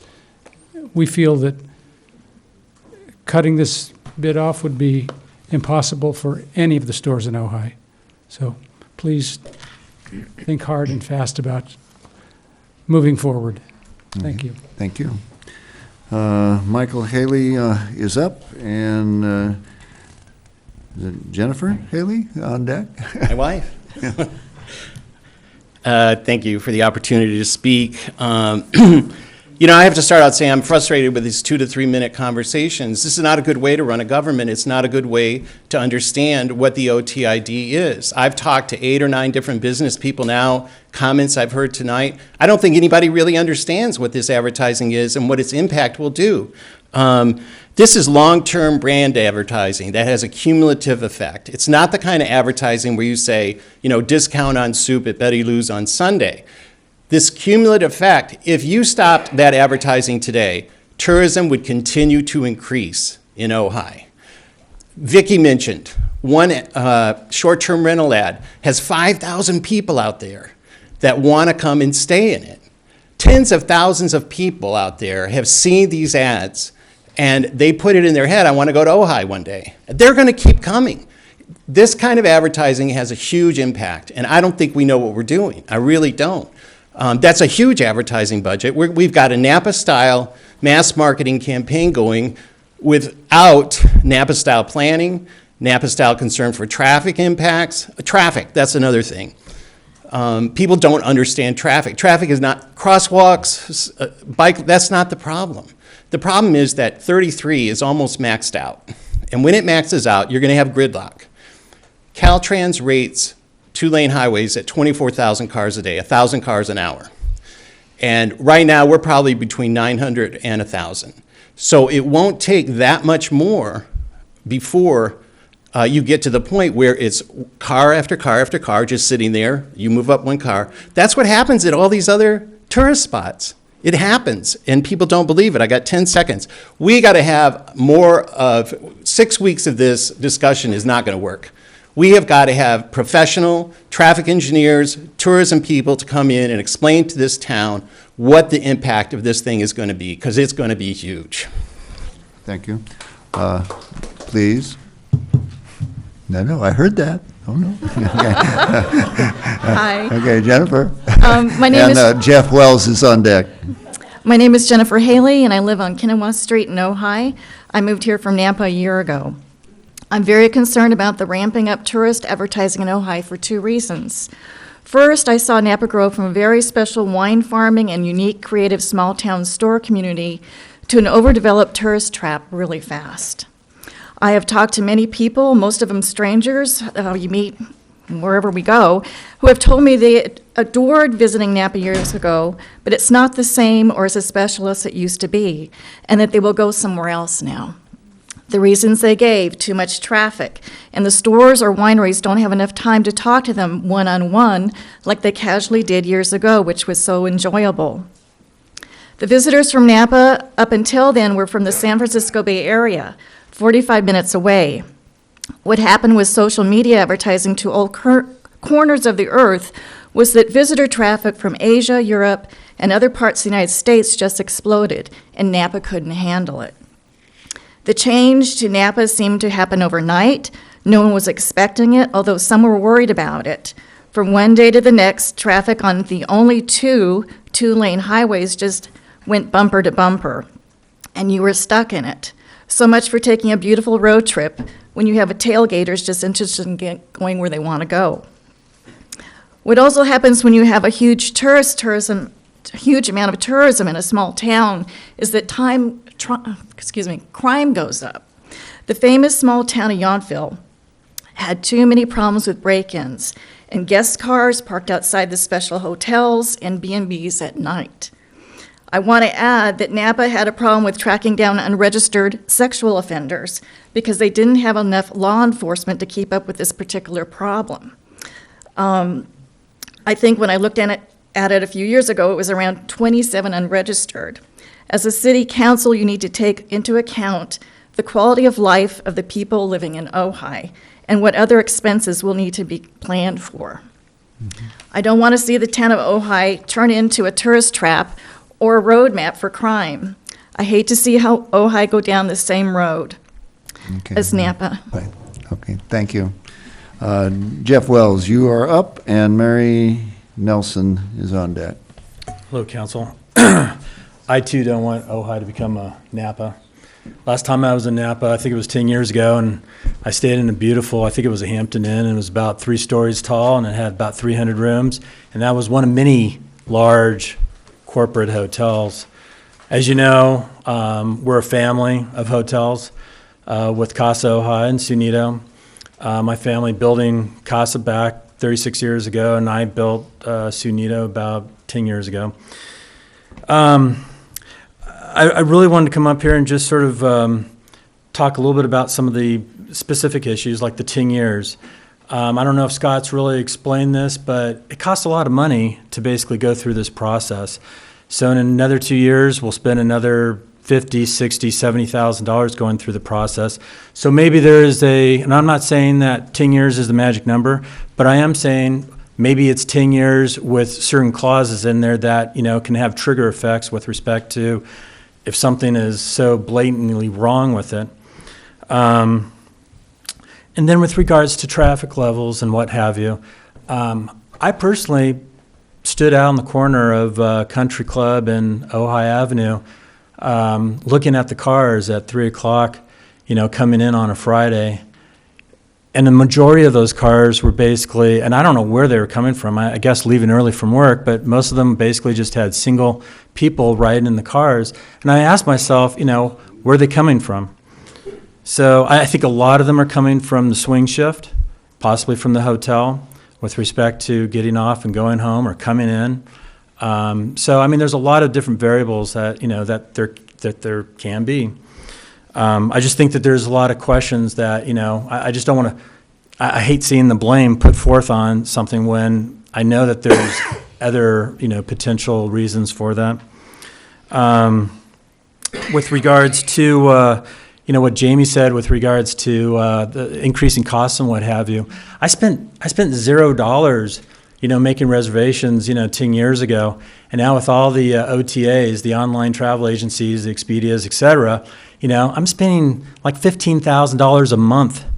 So I just want everybody to know that there's, always these sort of almost a compounding effect on these costs. And so if we're starting with X today, it's going to be X plus, 2 years, 4 years, 8 years down the road. So I don't think that our efforts with the Visitors Bureau is really an effort to increase the traffic flow, but I know it seems like that. And I think, and just let me just finish it up because it's really important because I know, I want to be sure Scott gets his opportunity okay, well, to. just the reoccurring theme here is STRs. And I know the OVB took a neutral position on it many moons ago, while the council was sort of not doing much about it. So I think maybe there needs to be a focus and with respect to some of these traffic concerns, looking at the STRs, because I know most of them are on the county, on the fringe of the city and in the county. Okay. Well, All right, we can get in that kind of detail. There'll be some more opportunities, but thank you, Jeff. Mary Nelson. Oh, yeah, Mary. Good evening, Mayor and council members. My name's Mary Nelson. I live at 31 Terramina Lane. I was born and raised in Ojai. Back before it was founded as a tourist community, and it was just a plain old agricultural community. I've been in the tourist-related business since 1982. I've nothing against tourists, but I do not want to sacrifice the quality of my life for more business. Maybe more needs to be done by the hotels. If the bed and breakfast, the STRs have people lined up waiting to get in and the hotels are suffering, maybe there's a problem there. But maybe it doesn't have anything to do with needing more tourists. I currently feel held hostage by the demand for more tourists. It's been mentioned, the STRs have to be in the neighborhoods because we don't have enough lodging. We need to bring in more tourists because the hotels don't have enough business. Tourism is a problem worldwide, and I think it would be good if we looked at it with some foresight instead of regret later on. It's not just a coincidence that the freeway doesn't go through Ojai, speaking of foresight. People that were wanting to protect the valley a long time ago had to fight very hard to keep that from happening. So they stopped the freeway where it was, so we could continue to be a small town. Thank you very much. Thank you. Okay, I don't have any more cards, but I did, if Scott, if you have anything you want to add, or Veronica, you're welcome to come up.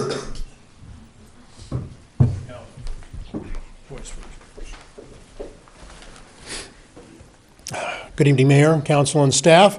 I'm Scott Eicher, and I'm the CEO of the Ojai Valley Chamber of Commerce and the Secretary-Treasurer of the Ojai Tourism Improvement District, which is the funding vehicle for the Ojai Visitors Bureau.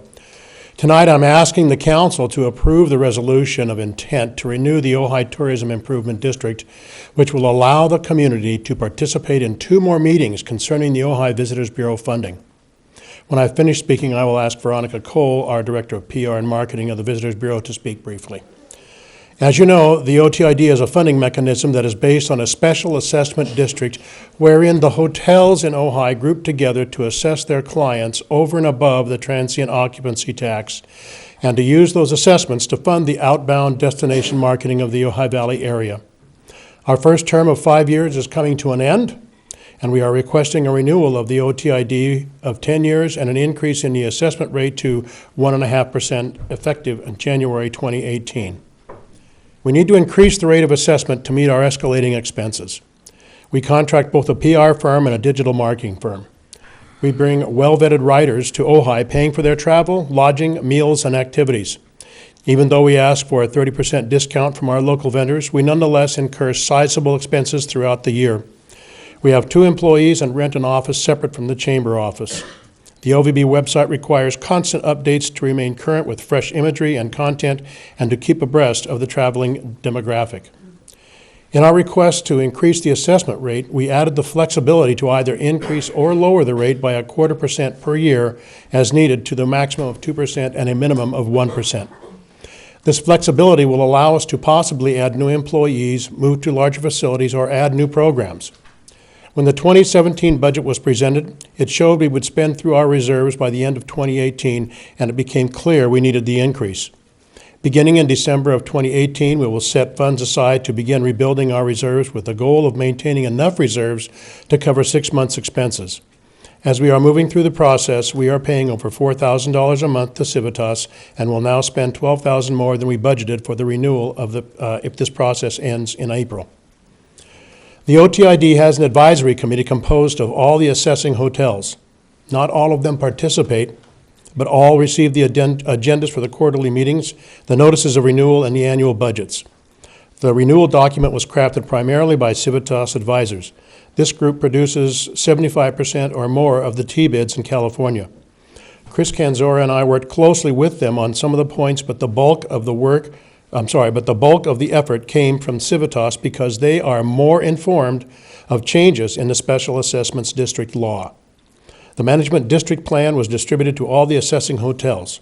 In 2012, the previous city manager, Rob Clark, was fully involved in the establishment of the OTID, giving us the benefit of his experience in forming 2 others.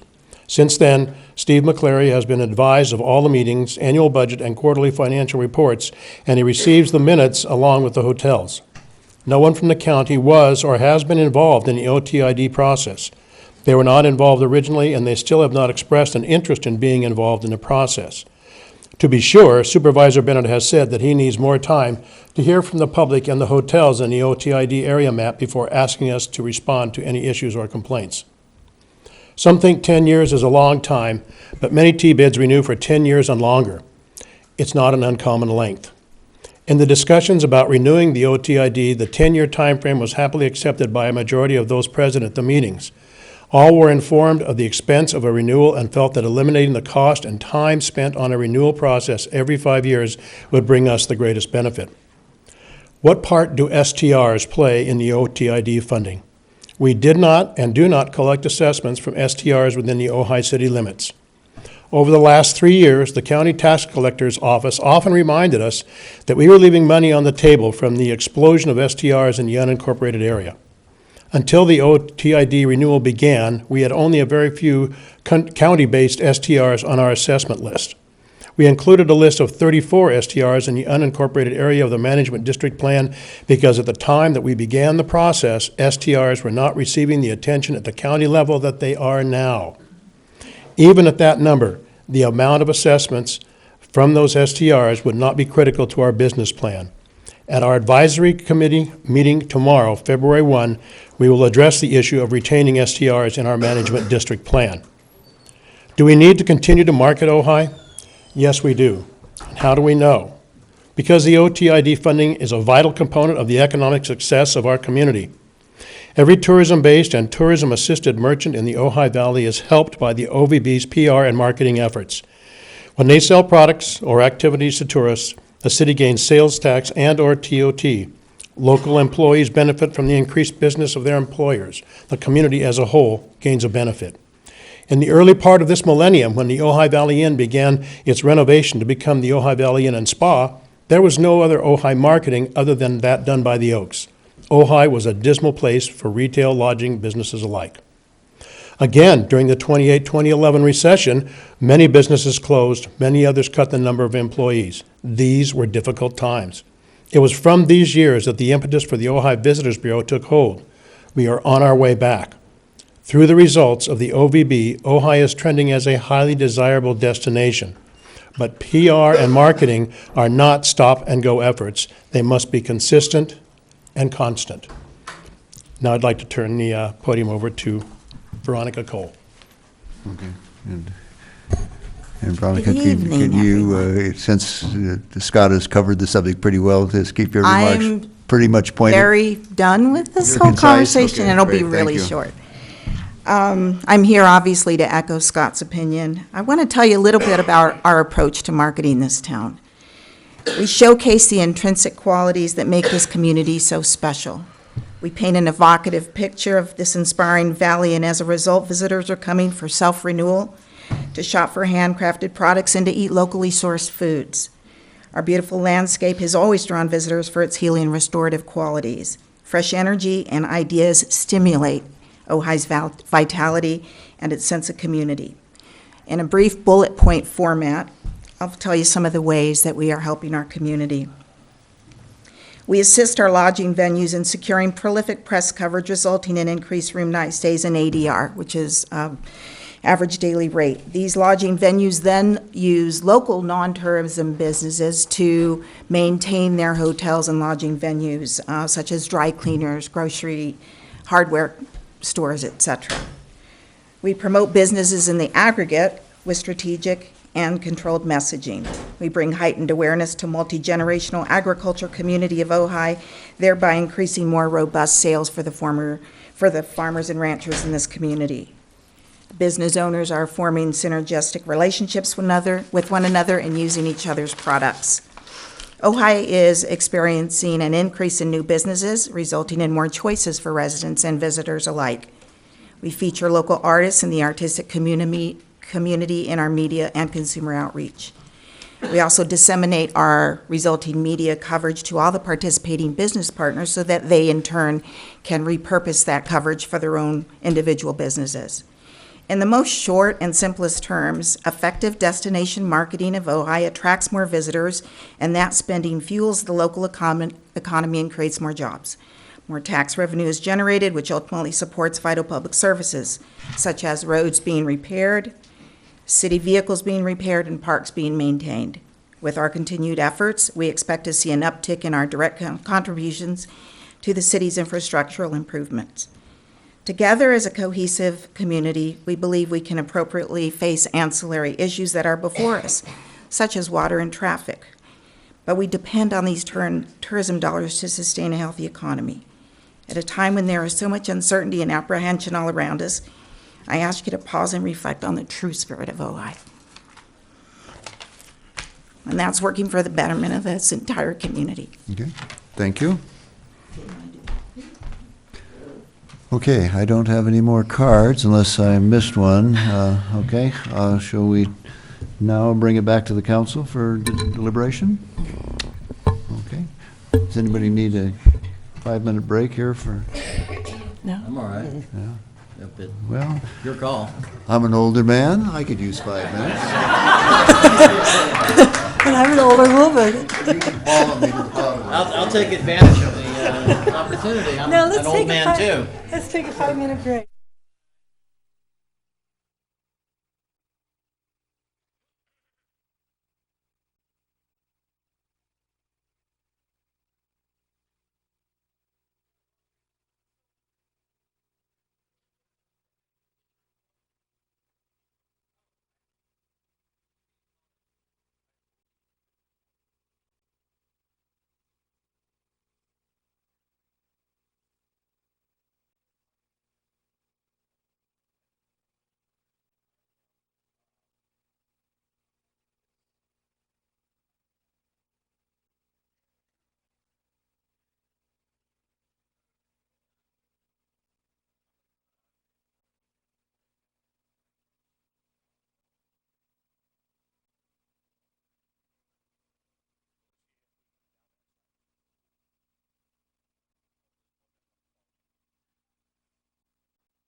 session.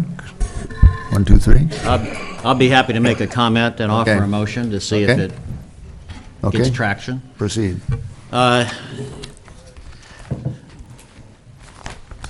Where I start from is that the current 1% OTID is part of our existing balance.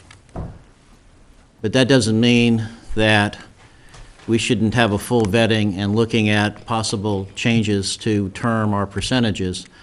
And I'm absolutely looking forward to the next almost 60 days of further vetting on all those issues, which is really the schedule for which we're setting tonight. I have concerns about the percentages. I have concerns about making sure we have proper oversight. I notice many of these districts have, for example, not just a courtesy invitation, but a seat at the table for city manager, for example. There is a range of options of what can be done with these OTIDs and benefit to the TIDs and benefit to the community. I think we ought to make sure that as we vet it for the next 2 months, we make sure we look at all the ways that it could be part of the constructive elements of the community. And I am also very concerned about any involvement with STRs. And I'll just put that on the table. This community is the leader in Ventura County for protecting neighborhood integrity in terms of STR enforcement, stopping STRs eroding neighborhood integrity. And I think to be consistent with that, the TID shouldn't have anything to do with STRs in the unincorporated area either. Frankly, that's how I feel. But with all that spoken, what we're doing tonight is setting a schedule for further vetting. And so I'm going to offer a motion and see if the parliamentarian feels I'm making a mistake in how I offer the motion, which is resolution number, move to pass resolution 2017-03 with an amendment. I'm going to speak now. All right. Reading a resolution of the City Council of the City of Ojai declaring its intention to renew or modify as proposed, just to be very clear, the Ojai Tourism Improvement District and Management Plan, comma, fixing the time and place of a public meeting and a public hearing thereon and giving notice thereof and repealing resolution number 17-01. That's my motion. I'll read it again. Intention to renew or modify as proposed the Ojai Tourism Improvement District, OTID, and Management Plan, comma, fixing the time and place of a public meeting, et cetera. Mr. Parliamentarian, is that an acceptable motion? Yeah, the mayor will act as the I'm sorry. parliamentarian. That's okay. Well, actually, the city attorney does. Right, when the mayor calls on him. Yeah, that's true. I think you made him a fine motion. Okay. Okay. Is there a second to that? I'll second the motion for further discussion. Will you, Okay, but now that we've got a motion moved and seconded, I'm going to check with the city attorney to see if he thinks anything is unclear. You're right, yeah. The motion is legal. Yeah, fine, thank you. Okay. Okay, Susan, go. Okay, just a clarification, you're putting forth a resolution of intent to renew the existing 10 years and the increase in the percentage and to permit STRs? No. Okay.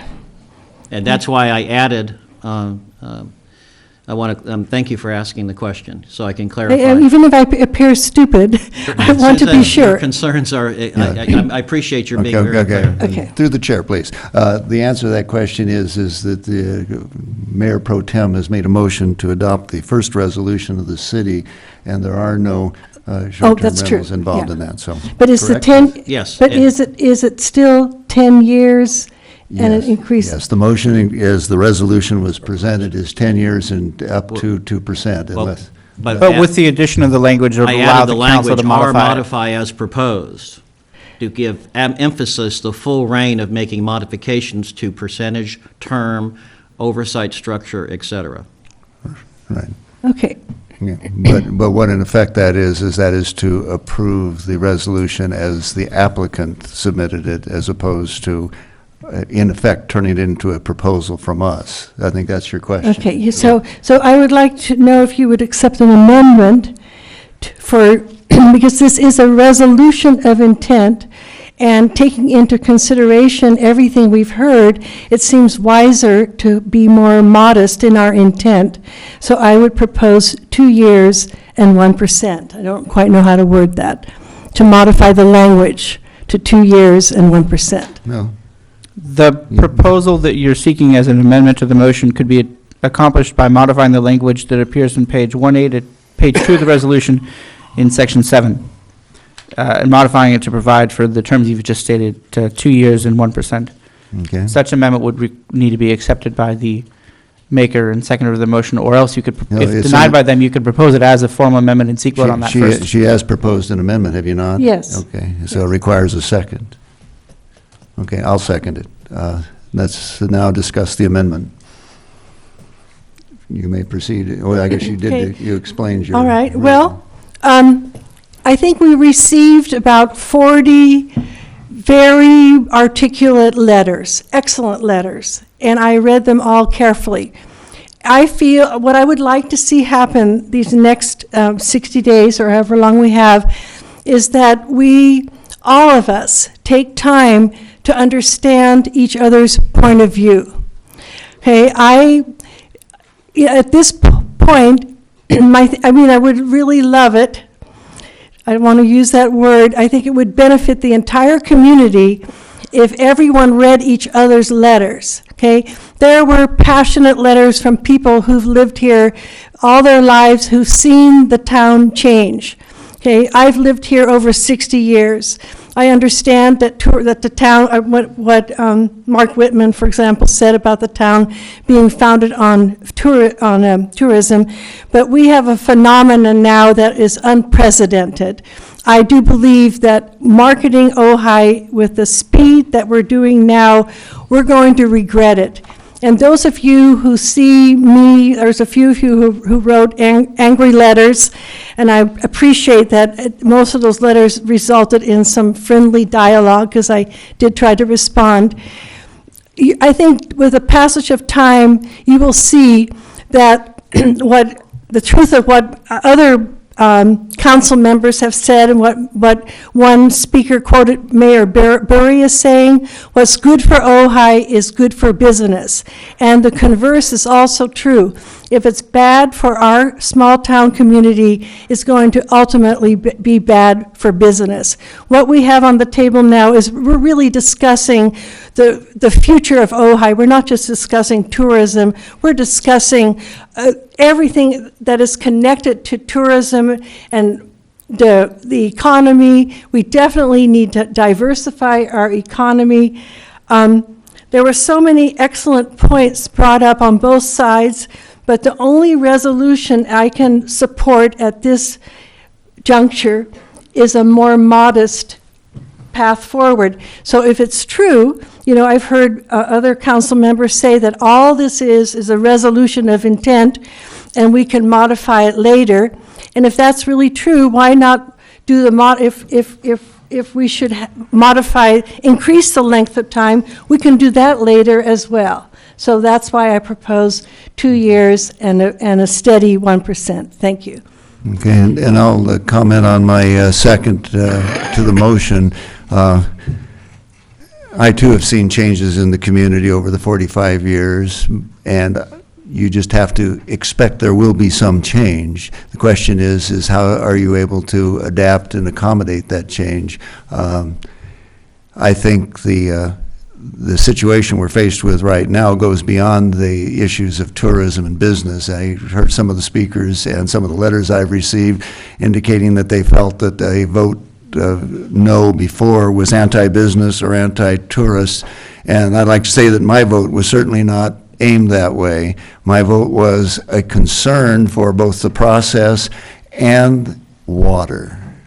I think that we have to recognize that the chief curmudgeon of the town, my good friend Bob Daddy, and I agree finally on a subject. He sent a note out that said, the iPhone's only been out about 10 years, and who knows what's going to happen in 10 years. And the biggest mistake the city council made in the past was giving away the water franchise, which we are now having to buy back as taxpayers. Now, while those are not perfect analogies he's making, I think it is a prudent thing for us to recognize that as the council, I understand why the chamber would ask for the 10 years. It makes perfect sense. Why do this and have to do it again more frequently at the cost of forming the district? I understand why they would like to do that, but under these circumstances, it seems the cost of that is a small price to pay, and the message we should be sending to the community is we are alert and concerned about how we adapt to whatever is happening to us, both in terms of water and in terms of tourists, and that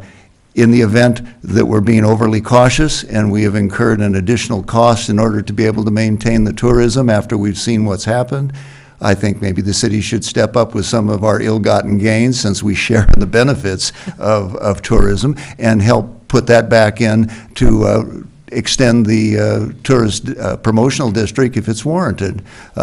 So I think the idea of starting out with a 2-year, the percentage, I realize, depending on how large the district is, there is a structural deficit going on right now in the budget for the Visitors Bureau, and what that means is they are actually spending their reserve in order to make up the difference of what they say they need to just maintain where we are. Many of the speakers said that they thought where we were was okay, they just didn't want to see it go on steroids with a doubling.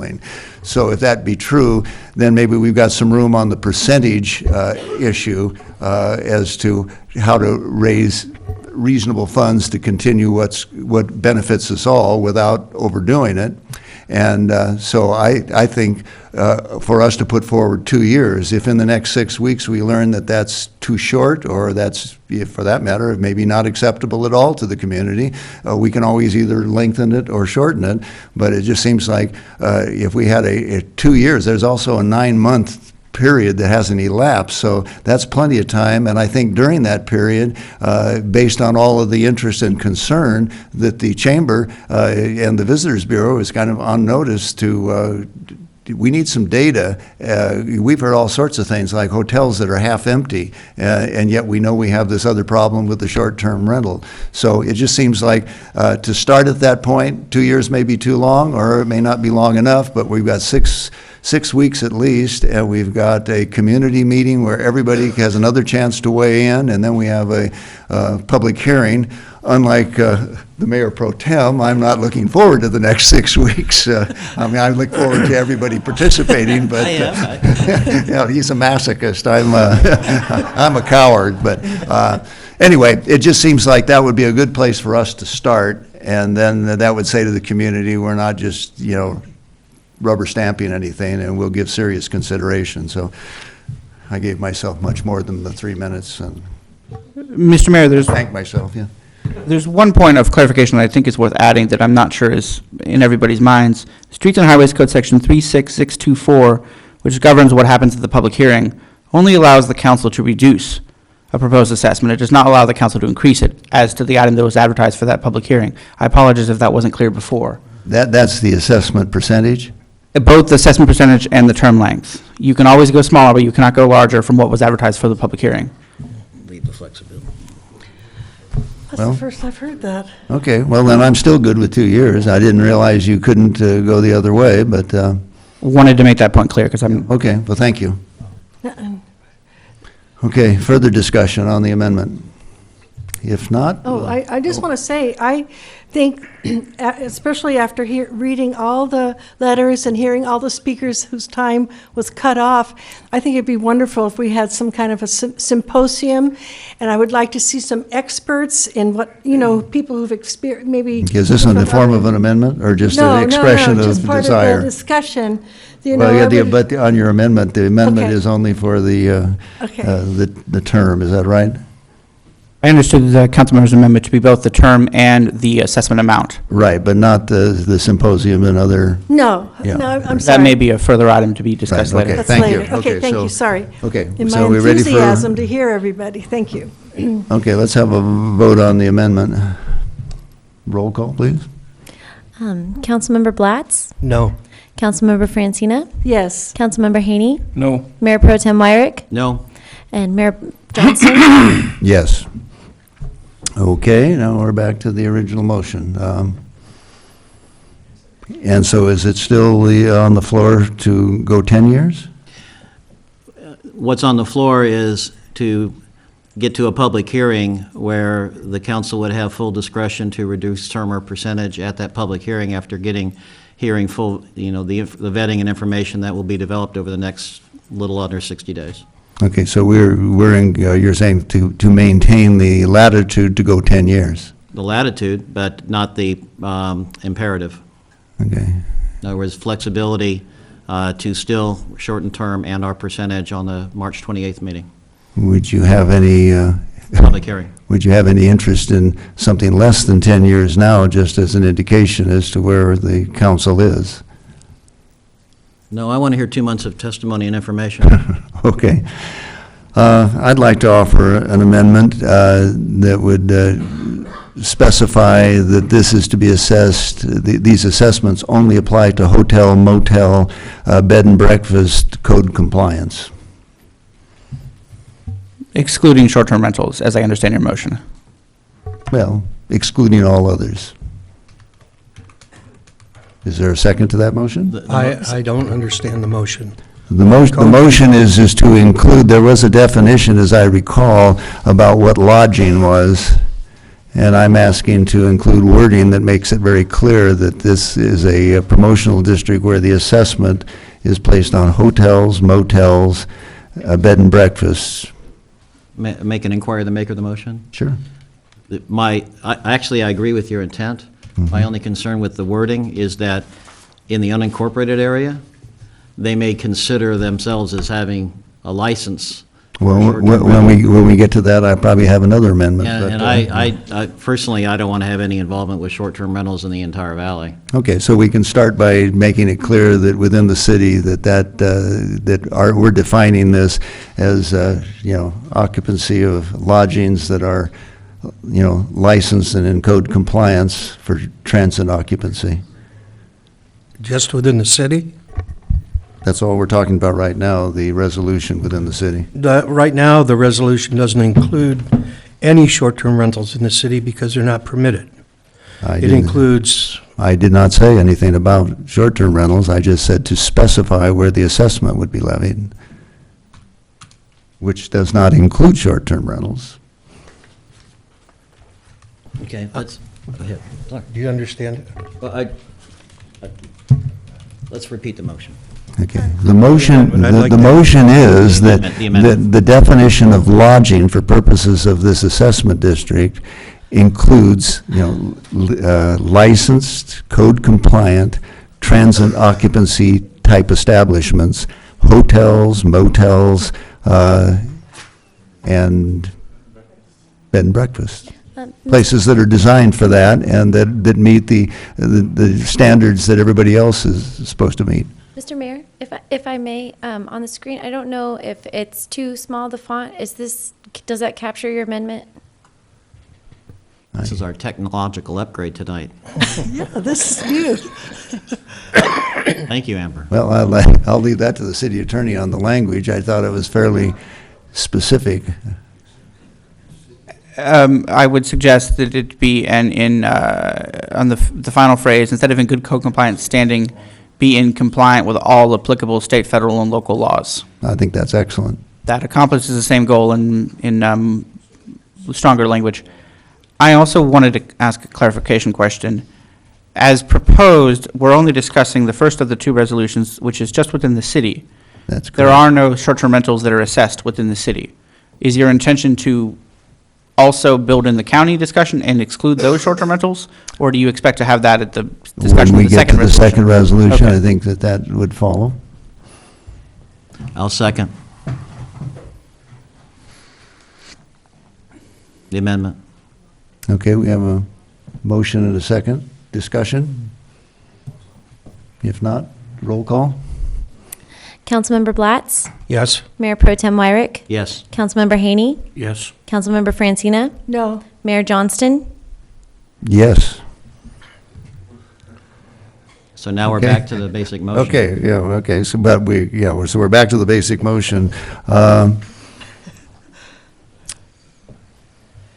Were we just voting on the amendment? Yes. Oh, Yes. may I,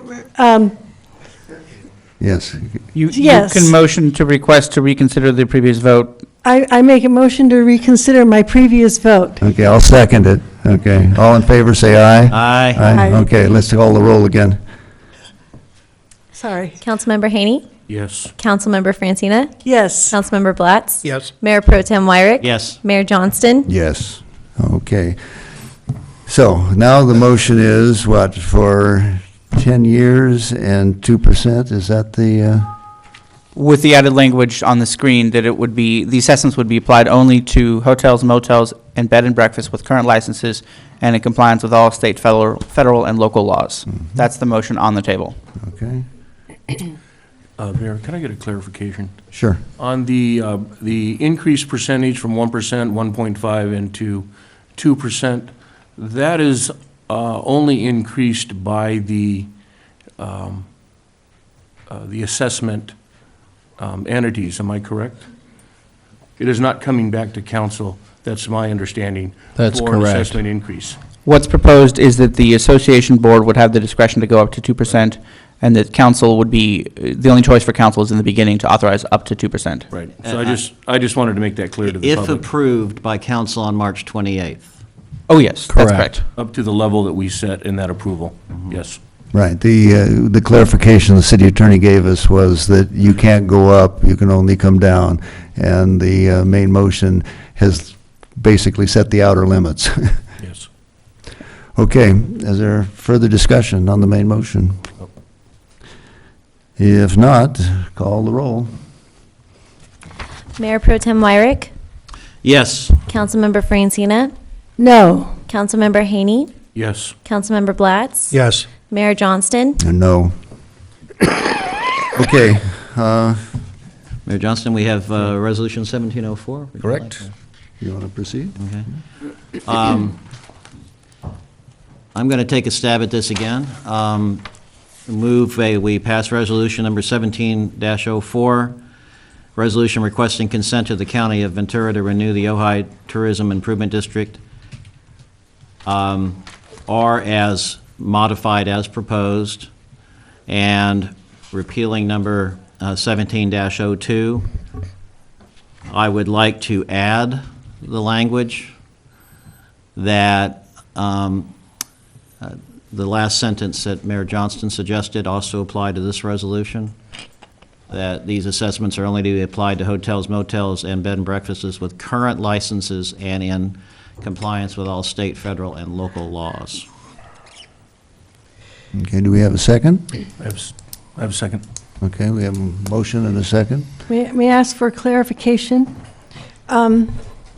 It's possible that you made it clear that I didn't grasp it.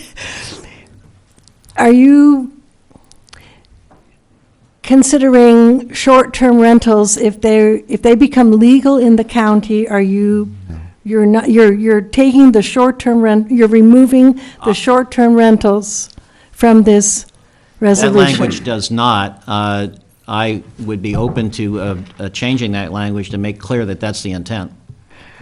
The intent to remove short-term rentals? Yes, period. Yes, please make I'm it. not sure of the right language to Okay, do that. let's ask the city attorney. Matt, what do you think? You can provide that the assessments only, as it states there, only to be applied to hotels, motels, and bed and breakfast with current licenses and in compliance with all state, federal, and local law, and not to be applied to short-term rentals or vacation rentals located in residential structures with up to, with less than 4 rooms, because no hotel has less than 4 rooms, so you capture hotels that way. Okay.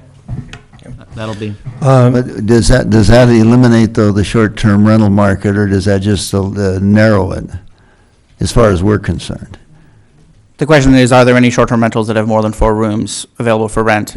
You drop the room limit. I think if you just do it, is not to be applied to short-term rentals or vacation rentals located in Unincorporated residential territory? structures should Where- capture it, or Just residential structures or residential zones. But we leave it at that. Yeah, I think that would capture what we're seeking to capture. So in residential structures or residential zones. Because as a city manager notes, you could have a residential structure in a commercial zone, so you wouldn't want to limit it to just residential zones. And this would solve the problem on the table of a short-term rental that gets a permit from the county. If the county modifies their planning ordinances they are proposing to do to allow short-term rentals Right. of a certain site type in a certain location, this would prohibit those from being assessed. Yes. This will do what? This would prohibit short-term rentals if they're I licensed by think the the county intent from of the being motion assessed. is not to either burden the short-term rental with the tax or to use that as a means of perpetuating something that we as a city are not supporting. Yes. Okay.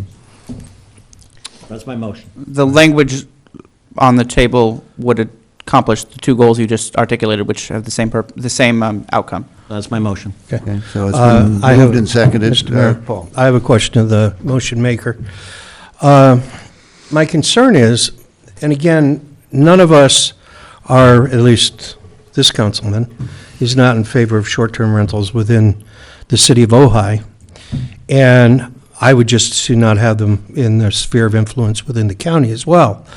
But aren't we actually promoting the short-term rental by saying, if you stay in a short-term rental, you don't have to pay this additional fee? So that's gonna, what we're attempting to do here is going to create more drive for it.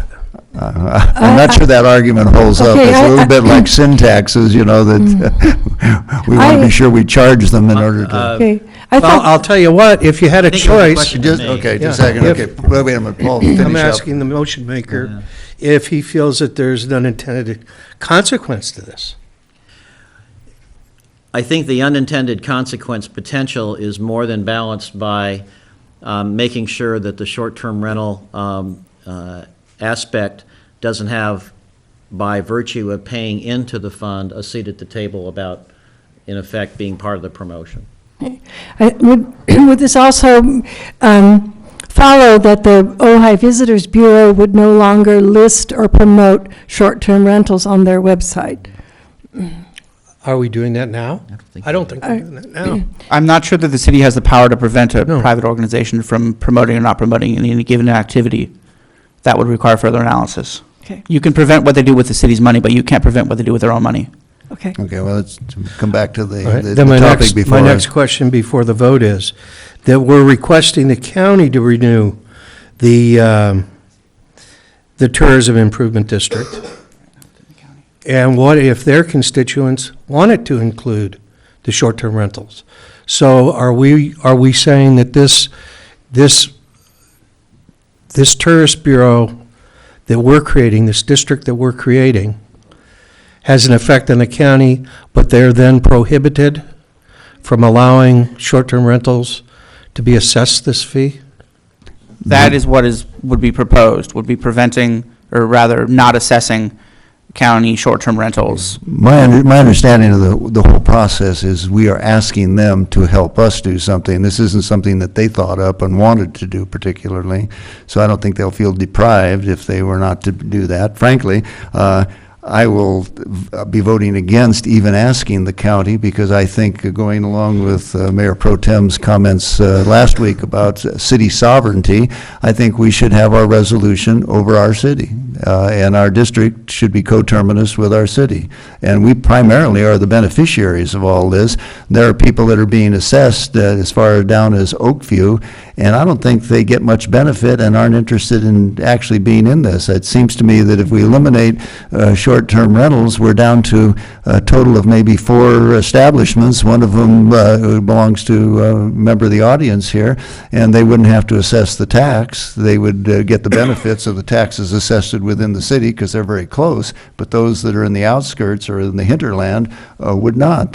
So I'm not, I know that casting a wide net to maximize revenues makes sense from the standpoint of the district. My view is to maintain some kind of balance with what's currently going on, and we could do that without having the county involved at all. Then we wouldn't even have to coordinate with them on setting the district up. Mhm. I would support that, not involving the county at all. Well, the motion right now is before us is to ask the county, but not with the short-term rentals involved. Further discussion? I just, Mayor, I have one clarification. So I just want to be clear that if I have a registered vacation rental in the county, do I have the right to sue the city of Ojai for creating a law that they have no jurisdiction over? That's my concern. Do we have any, are we opening ourselves up to a county can of worms because we're regulating or creating a regulation on an entity that we technically have no jurisdiction over? That's my question. We aren't imposing a land use regulation. Any assessed business would have the ability to sue the city and the county both for challenging the assessment, if they so desired and had a good basis to do so. But we wouldn't be imposing any land use requirements or land use power or otherwise permitting power. That suit would all go to the county. It would be a unique situation to have somebody suing us for not taxing them, but that, we could go along with that, No, but that's not the point. The point is the fact that if I have a business and you're creating an ordinance that impacts my business, good or bad, why would I let you do that? Well, That's just. Nobody says you can't contribute to the cause. That it's not preventing them from sending money in. It's only preventing the tax collector from insisting that they do. In fact, as just a general comment, that it's interesting, a lot of the debate and a lot of the testimony we hear comes from people who do not pay this tax. And, God bless the hotels and others who are willing to assess it, and for us, I guess, to cooperate and collect it. But it's not all, it's not an evenly distributed sort of thing. In the old days, the city put some money up, and I'm glad these aren't the old days because it's expensive, but we used to send money to the chamber, and that meant that everybody helped contribute to this rather than putting the burden on one, segment of the society. But I don't think anybody's going to sue us over it, so. Okay, we've got a motion. Are we ready for the roll call? Okay. Please call the roll.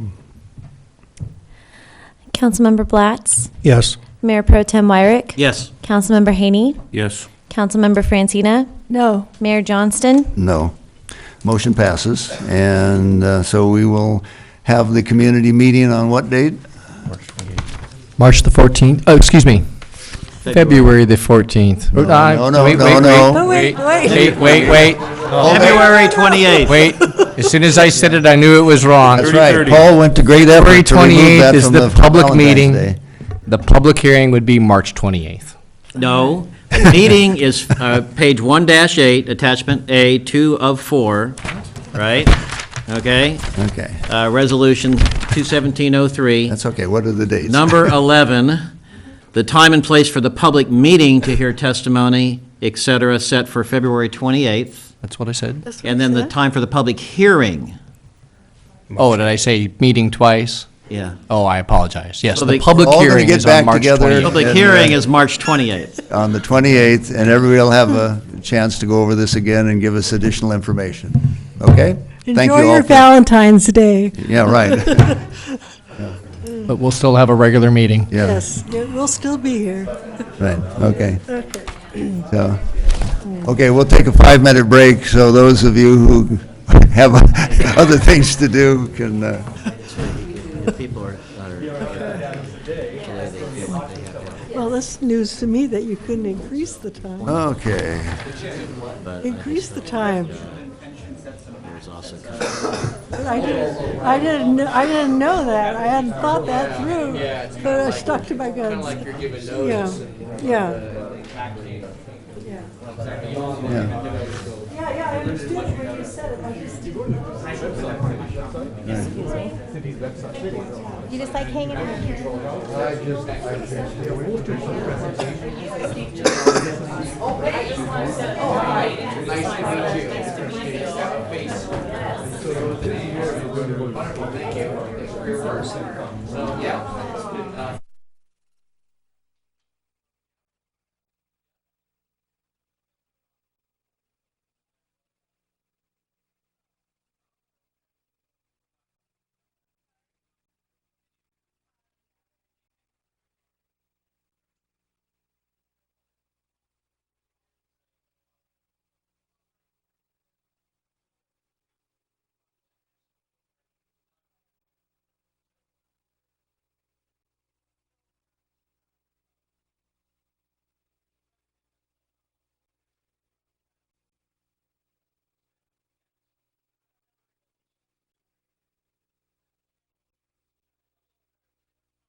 Okay, we're gonna, the meeting is back in session, please.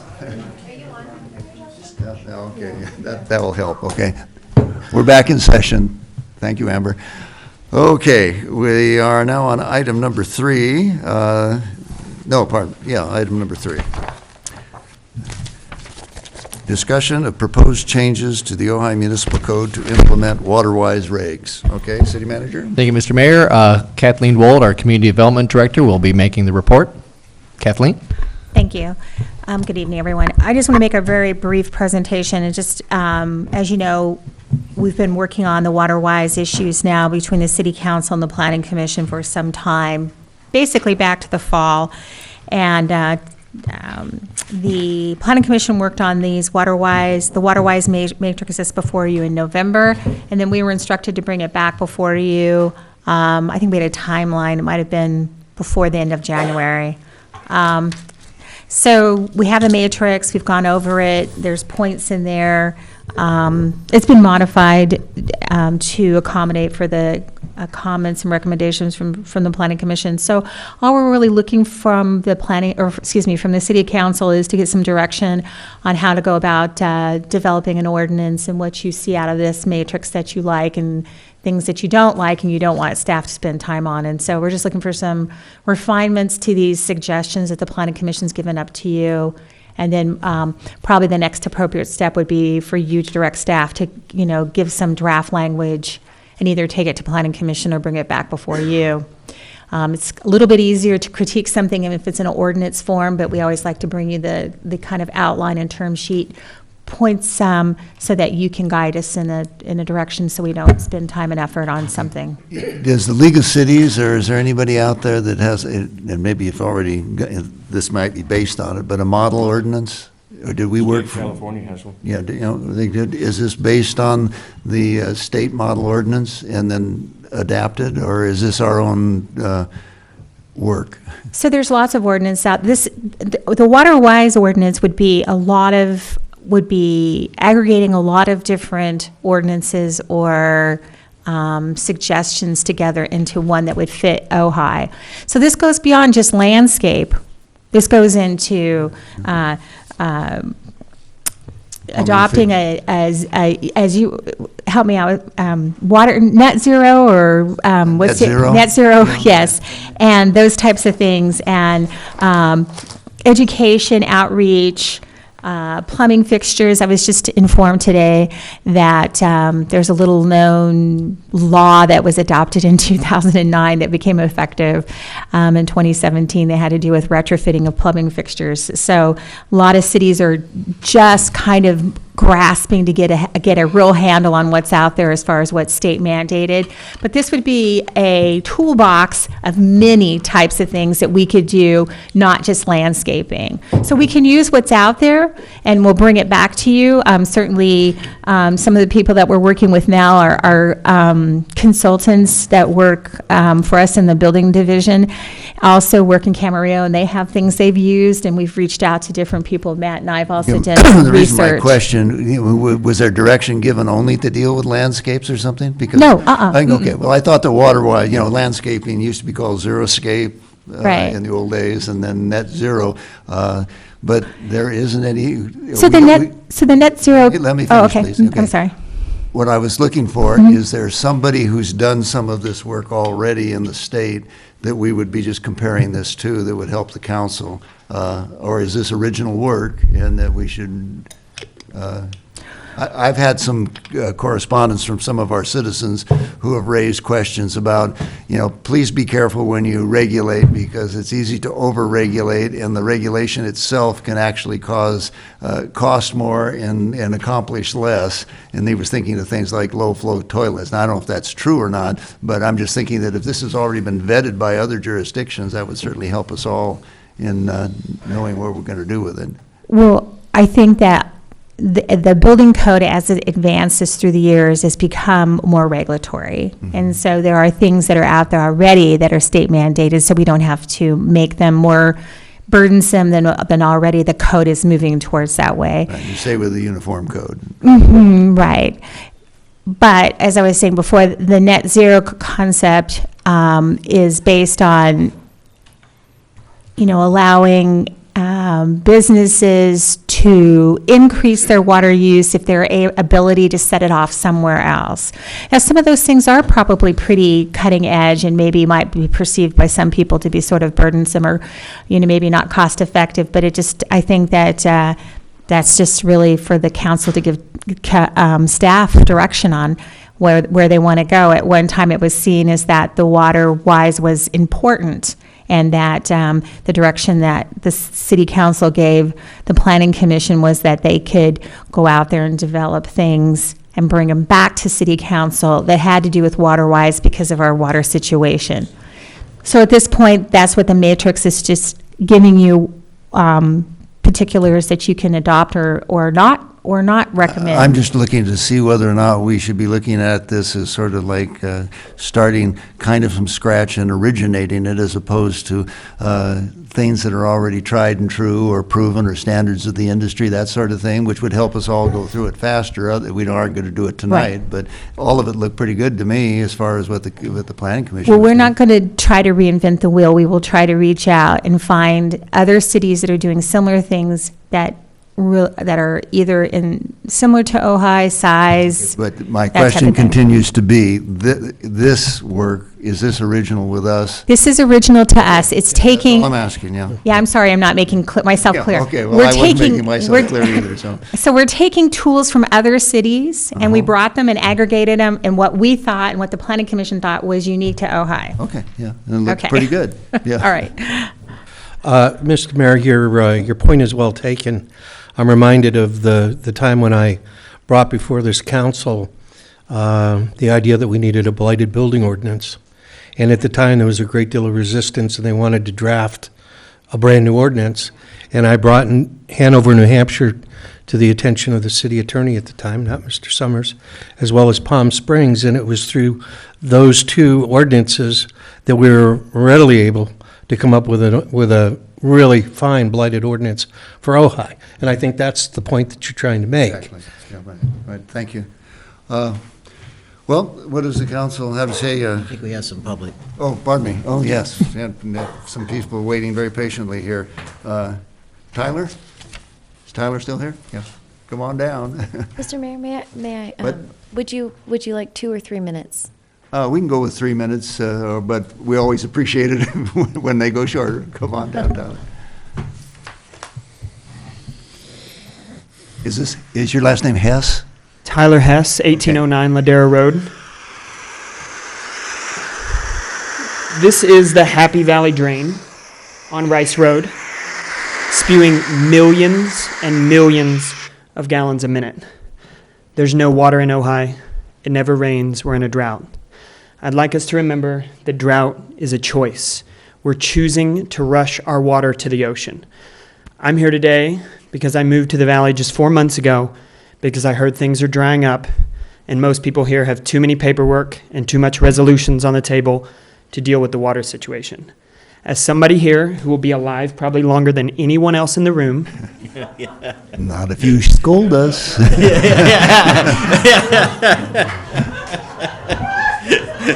Comma. Yeah, go ahead. Mr. Yeah. Summers and Ms. Wald might take it. Speaking of natural life expectancy, yeah. Comma. I would like to be an ally. Good. The author of the 2-volume set, Rainwater Harvesting for Dry Lands, Brad Lancaster, is a friend of mine.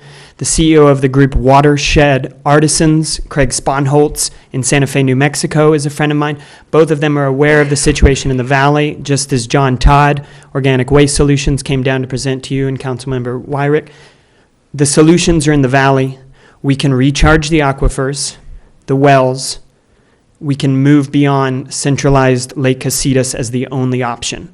I'm here to just remind us that there are larger things than low flow or shower heads for solutions. I realize you all know that. I see everyone on the council and everyone in this room as having good intentions and seeking greater solutions. I'm here to just be an ally, remember to outreach, and be grateful for what you all have done so far. Thank you. Live long and prosper, Tyler. Yeah. Do you have your contact information? Of course, I'll approach you afterwards. Okay. And thank you very much for the comments. Is Russ still here? Or did he? Oh, there you are, He Russ. just doesn't have his hat on. He doesn't have his hat on. Yeah, without your Stetson, I didn't. Mayor Johnston and council members, I only have a couple of comments. First of all, for the net zero concept, to avoid any possible conflict, consternation, or confusion after your franchisee for the water company changes ownership, we want to make sure that you talk to CMWD about this issue specifically, okay? The other thing I want to bring to your attention is if you're looking for in lieu water, in other words, water that could be counted on someone's behalf if they want to do the net zero thing, try looking at impervious surfaces and having them changed to pervious. And find your own doggone hydrogeologist. Don't come to OBGMA and make my guy too busy to do my work. But find somebody who can calculate how much water is being saved for the basin. And this young man, Mr. Hess, is right. There are other possibilities. We need partnerships, though, in order to make them happen. And I realize that if you get too close to these microphones, boy, does the sound go bad.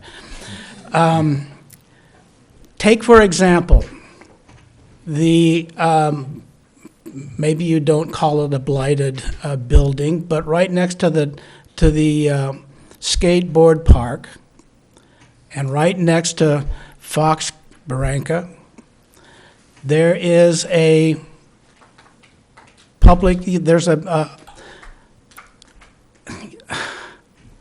watershed protection district facility that takes water quickly and moves it down to San Antonio Creek.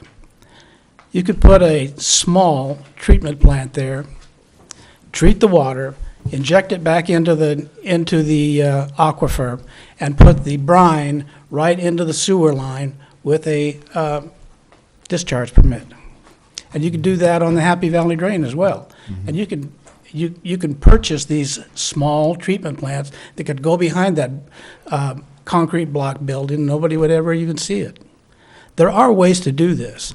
And one of my favorites, and you're not going to be able to probably do it within the city, but maybe you could, is called slow it, sink it, and store it.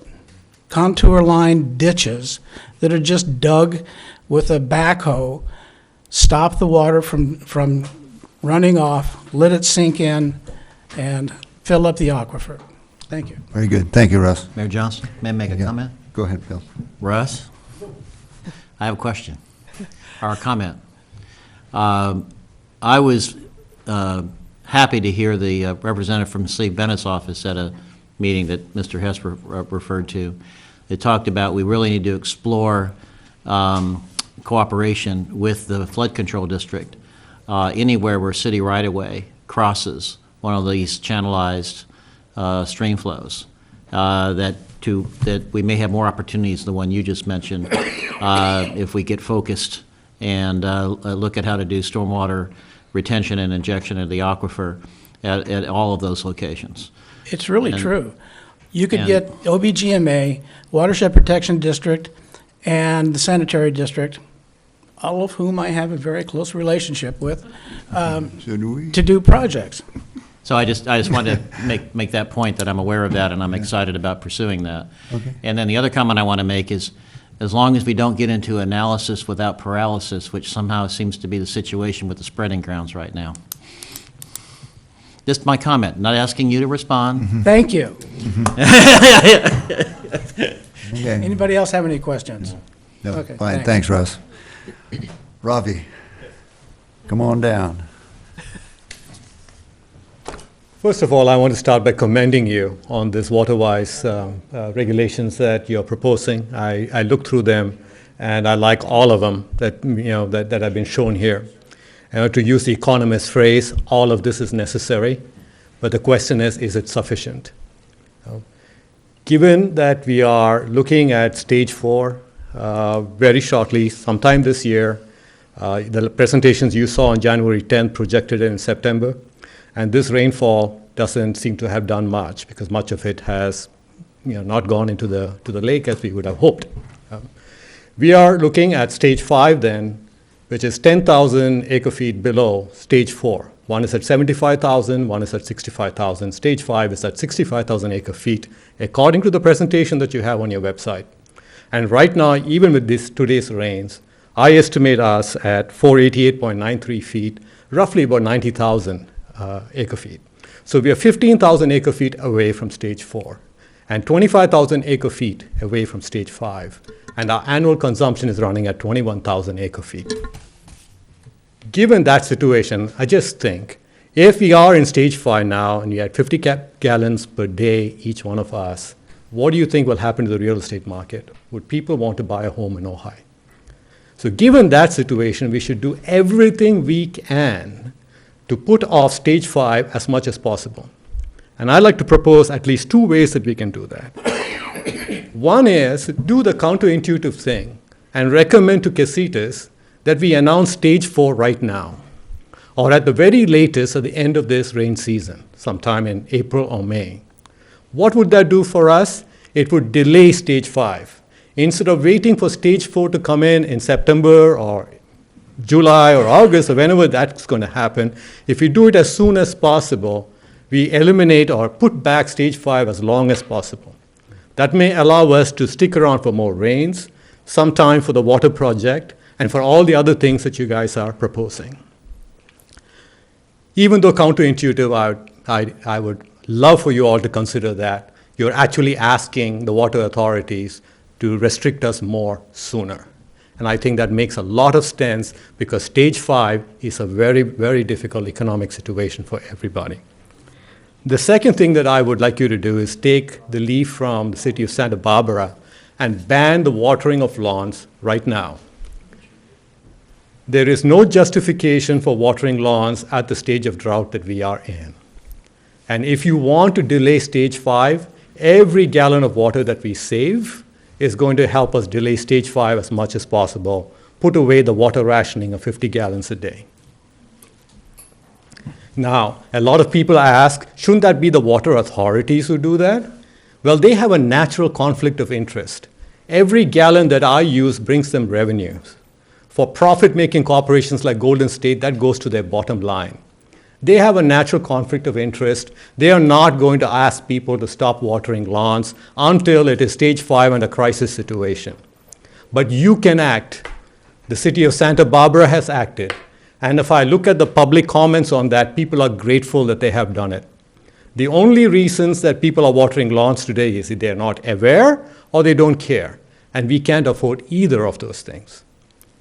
The third thing that we have learned from this drought so far and with the recent rains is how little went into Casitas. How what? How little water actually went to Casitas. We are now around 15 or 16 inches. We are not at the 40 inches that we had hoped for. Our long-term average is 20 inches. We are still below that. But nonetheless, Casitas went up by just 3 feet from my measurements from the day you had this presentation and after this rain. That is inadequate. And so what it tells us is that we have to find ways to keep as much of the water that we can that comes down to us. That's a gift. And Mr. Baggerly made some suggestions, and Mr. Hess made some suggestions. I think that should be a priority. How can we hold the water that falls on us for as long as possible without letting it go out into the oceans? Thank you. All right, thank you, Rob. Yes. Nicely said. Well said. Okay, we have one more. Craig Beam. Thank you, Mr. Mayor, members of the City Council. This is a taxing issue. Let me make a bold statement. I don't think you have the documents or the analyses or proposals that you really need to bounce this issue off of today. And the comment, Mr. Mayor, that you made, and I think also Mr. Blatz asked about, was don't we want to look at somebody else's ordinance that they've worked through, probably tried and true, or at least you've located the carbuncles on it, and you want to go from there.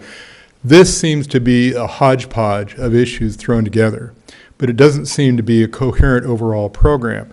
It's got some inherent flaws in it. One of the inherent flaws is the fact that you're going to set a baseline, but the question is, what are you going to set the baseline against? It may be a drought condition. We may have torrential rains when you set the baseline, and yet that sets, what the water allocation may be in the future. That makes no sense at all, if you think about it, because baselines go up and down. If the rain that we had was more extensive and we benefited from it, then maybe the baseline would have gone up in terms of any future development. That's one basic flaw. The other basic flaw is the concept that to the extent that you're not following the baseline, that somehow you have an obligation that you're going to pay into a fund to do what? That's going to, according to your staff report, potentially go to a third party. That's not a program, nor is it probably legal given the city's regulatory authority. So you need to go back and look at something that's really thought out in the way that we do it in regulatory programs. I'm an ex-city attorney as well as being a private practitioner, but what we used to do is we'd call up the league, we'd get everybody's ordinances on a particular hot topic, we'd go through and catalog the issues and the structure of them, and then see the extent to which they didn't really answer our particular questions that were, germane to our situation. So that's where you are. The starting point in all of this is who's really using water? What percentage of this, which is aimed at residential, is really residential consumers as opposed to public agencies, school districts and what have you? And are we saying we're going to fight like heck to preserve water here? We're not looking at a broader scheme that requires some coalition with or some coordination with third-party agencies. That's how we'll get through this. That doesn't appear to be done at all. Given all that, I can tell you there are numerous concepts in here that simply do not work, one of which is the baseline concept. It simply doesn't work because baselines are going to go up and down. My baseline right now would be great, in terms of efficiency. Why? Because I stopped watering my lawn well over a year ago, not prompted merely by the drought, but also prompted by the fact that the cost of water through Golden State was so high. I said, why the hell should I bother? It's going to go by the boards anyhow. Let's let it all die now. So I have dead lawns in front and dead lawns in back. So does my baseline look good? Yeah, I'm probably doing much better than everybody around with a lot that's 10,000 square feet, big place, very little water. So baselines aren't representative of need either. They may be representative of economic factors. So you have some inherent conflicts in here that I could outline, but certainly not in 3 minutes. But I think what you really need to do is you need to start putting together some thoughts that other people have looked at, number one, and number two, take a look at the inherent issues. I'd be glad to put my work on this. This is a very long staff report on comments and things that are just, from my experience, working in development and working for cities, the special counsel as well as in-house for well over 40 years, just flat don't work. So for legal reasons or practical reasons or what have you. So I want to see the city succeed in this because I love this town and I want to see the town succeed as well. But I think you need to back up, if you want to call it backing up. I think it's advancing the case along the lines that you, Mayor, suggested and asked, and I think Mr. Blatz also seconded. Let's take a look and see what's out there structurally. Or maybe have a few people look at various structures and say, this structure addresses these types of issues, and start finding out where the holes are that either may be unique to Ojai or otherwise should otherwise be addressed. That's a better way to start, I think, because this is a very complex topic. Craig, have you shared your thoughts with the Planning Commission yet? No, I wasn't even involved in the Planning Commission. I've been out of town for a better part of a month. Well, we'd be happy to receive that and to share it, because that's what this is basically about, to do just No, what I you've understand. done. I found it interesting that the staff editorialized on what the Planning Commission did. Well, but they basically agree to this, or they basically agree to that. I'd kind of rather hear from the Planning Commission about their thoughts than some editorializing, which is in the staff report, about what they meant. But again, the starting point usually, and I come up from a fairly small city in terms of being in-house, is look at other cities, comparable size, comparable issues. Use the league or some other trade group, if you want to call it that, as a starting point. Look around you, see what you've got. You've got to get it right. It's not going to do you any good to rush to get something on the books to find that it doesn't work. Okay, thank you very much. And you have to look at the biggest users. This doesn't even come close to addressing the business users, the largest users of potable water. Okay, thank you. They got to be at the table. Right, appreciate it. Thank you, Mr. Mayor. The two comments I had, one was this question of looking for guidance at the Planning Commission level, and you've already addressed it, and that is that I hate to see us enact, whether it be for cultural heritage or any of the rules that we put on. They need to be practical and enforceable. That's one. And two, I guess I have questions about net zero. It seems like there are places where net zero can work, where they were trying to encourage somebody to convert to a more water-wise setup, like on a residential, adding a second unit, and they would balance it by no increase.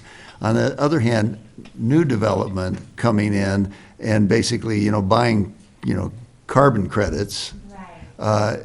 It's not a bad concept, but if you don't have water, you don't have water. So having money in the bank to buy something isn't you can't drink it. So anyway, those would be the two things that I would send back to the Planning Commission from me. Paul, you got anything you want to add? Just that I think it would be a very fruitful time spent. Yeah, I know that maybe you've looked at these other ordinances and pulled little bits and pieces from it to put this together, but I also felt it was kind of a hodgepodge. And I think that if the Planning Commission were to look at some other agencies or cities that have already done this and look at it, I know that almost verbatim with those two ordinances that I brought forward on the blighted building were kind of put together for our ordinance.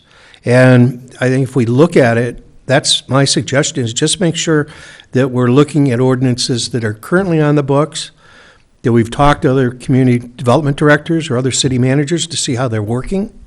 This is probably a pretty good time, because if they have put things on the books over the course of the last 2 years, and now most of California has gotten some rain, to see how these new building codes and things have worked with the rain, I think it's a perfect time to reach out to not only the league but other cities. And that would be my recommendation, is to make sure that we're doing that.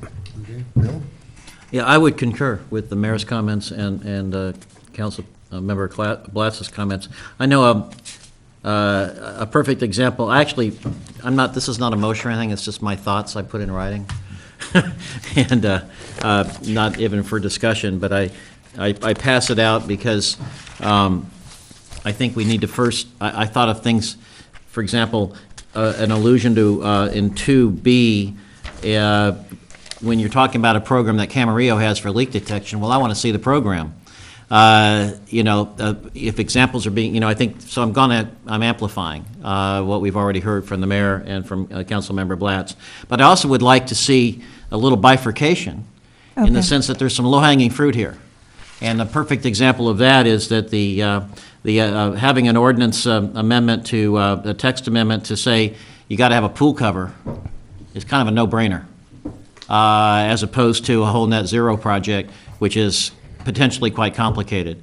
So what I would urge as an individual council member is that consideration be given to bringing things up for text amendments that are kind of no-brainers, like requiring pool covers, as opposed to trying to figure the whole thing out before doing anything. So, is the public hearing still open? There's no public, this is simply a discussion to give feedback to the planning commission. But are there other people going to speak? No, we've gone through the cards unless there's somebody else out there. I thought Renee was speaking. Sorry. Okay. Okay.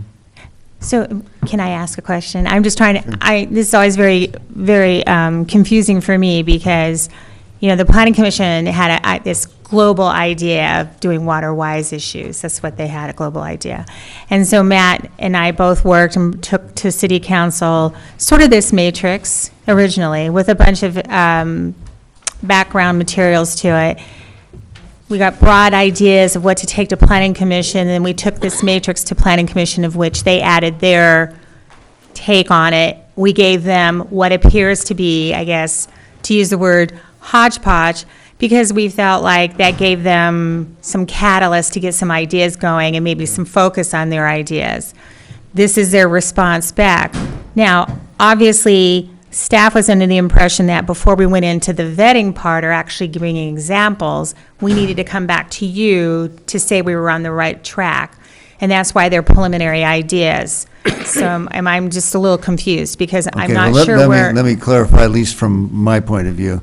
I see the commissions as being, more expert and the advisors to the city council, and that once they are given a general parameter, that they can use their own best judgment, and when it comes back to us, I understand that in the past sometimes they've done that and then they were disappointed at the reaction of the council. Okay. So I would encourage the council, when we get things back from our commission, that, unless we have a really, big objection, that we tend to follow the guidance of the commissions we've set up.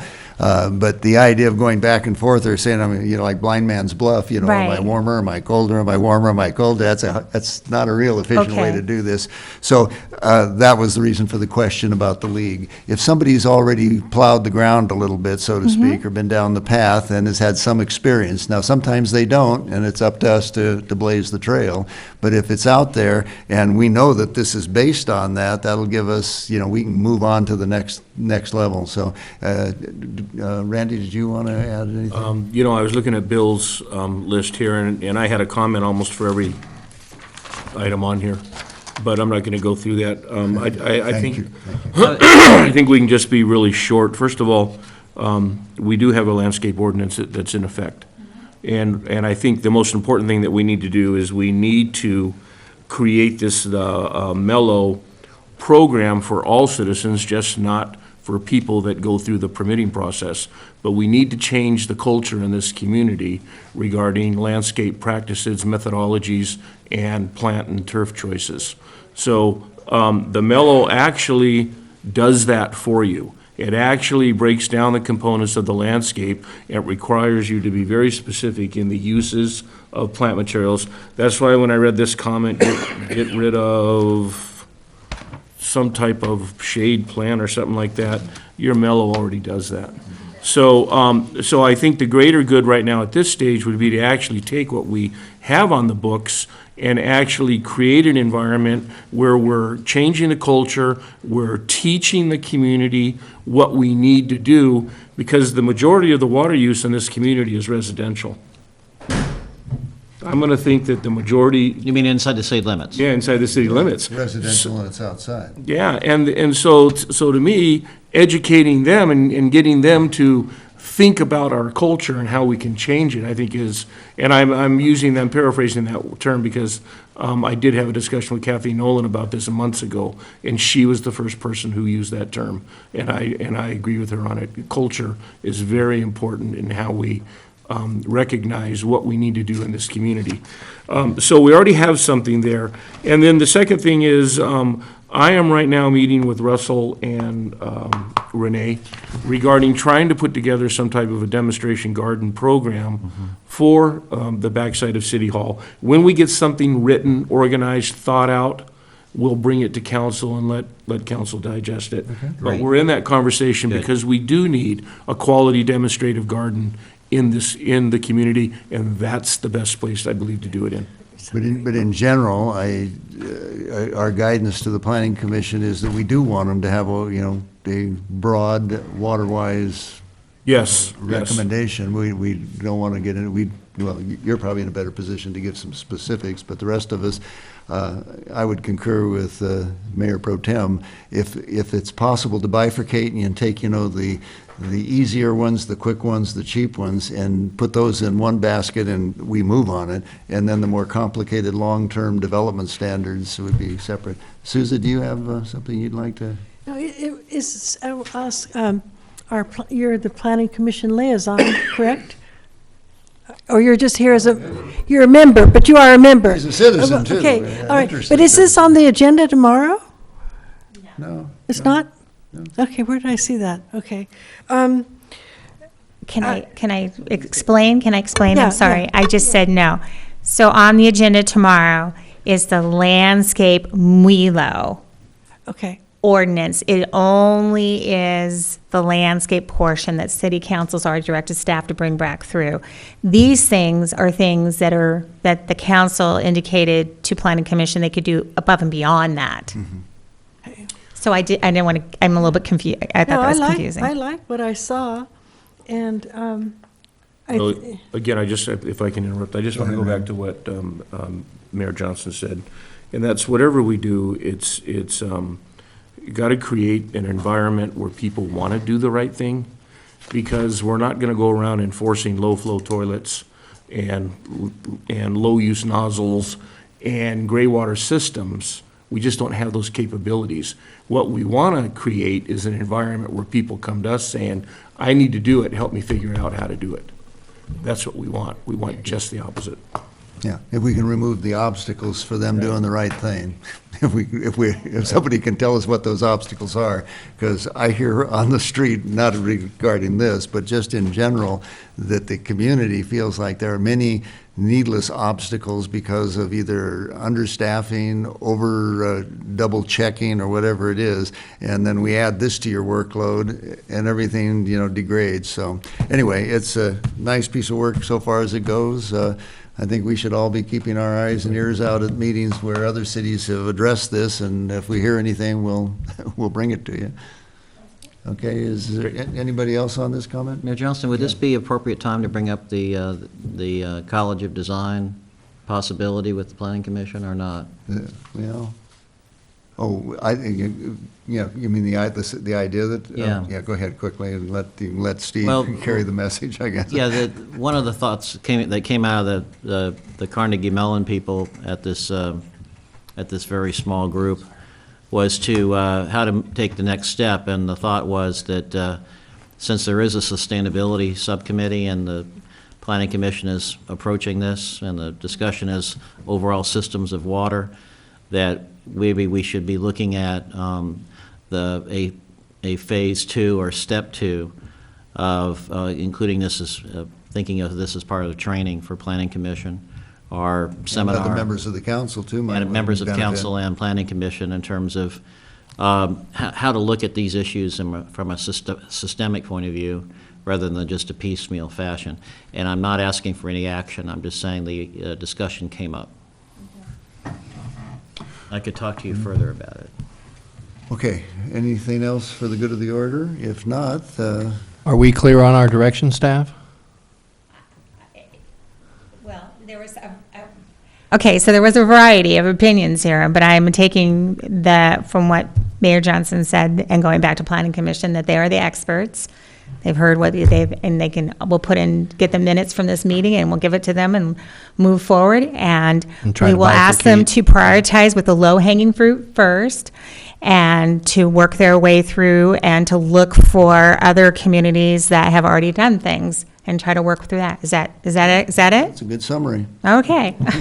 I do listen. Thank you. Okay, anything else? If not, yes, no objection, we stand adjourned. Thank you all. Kathleen?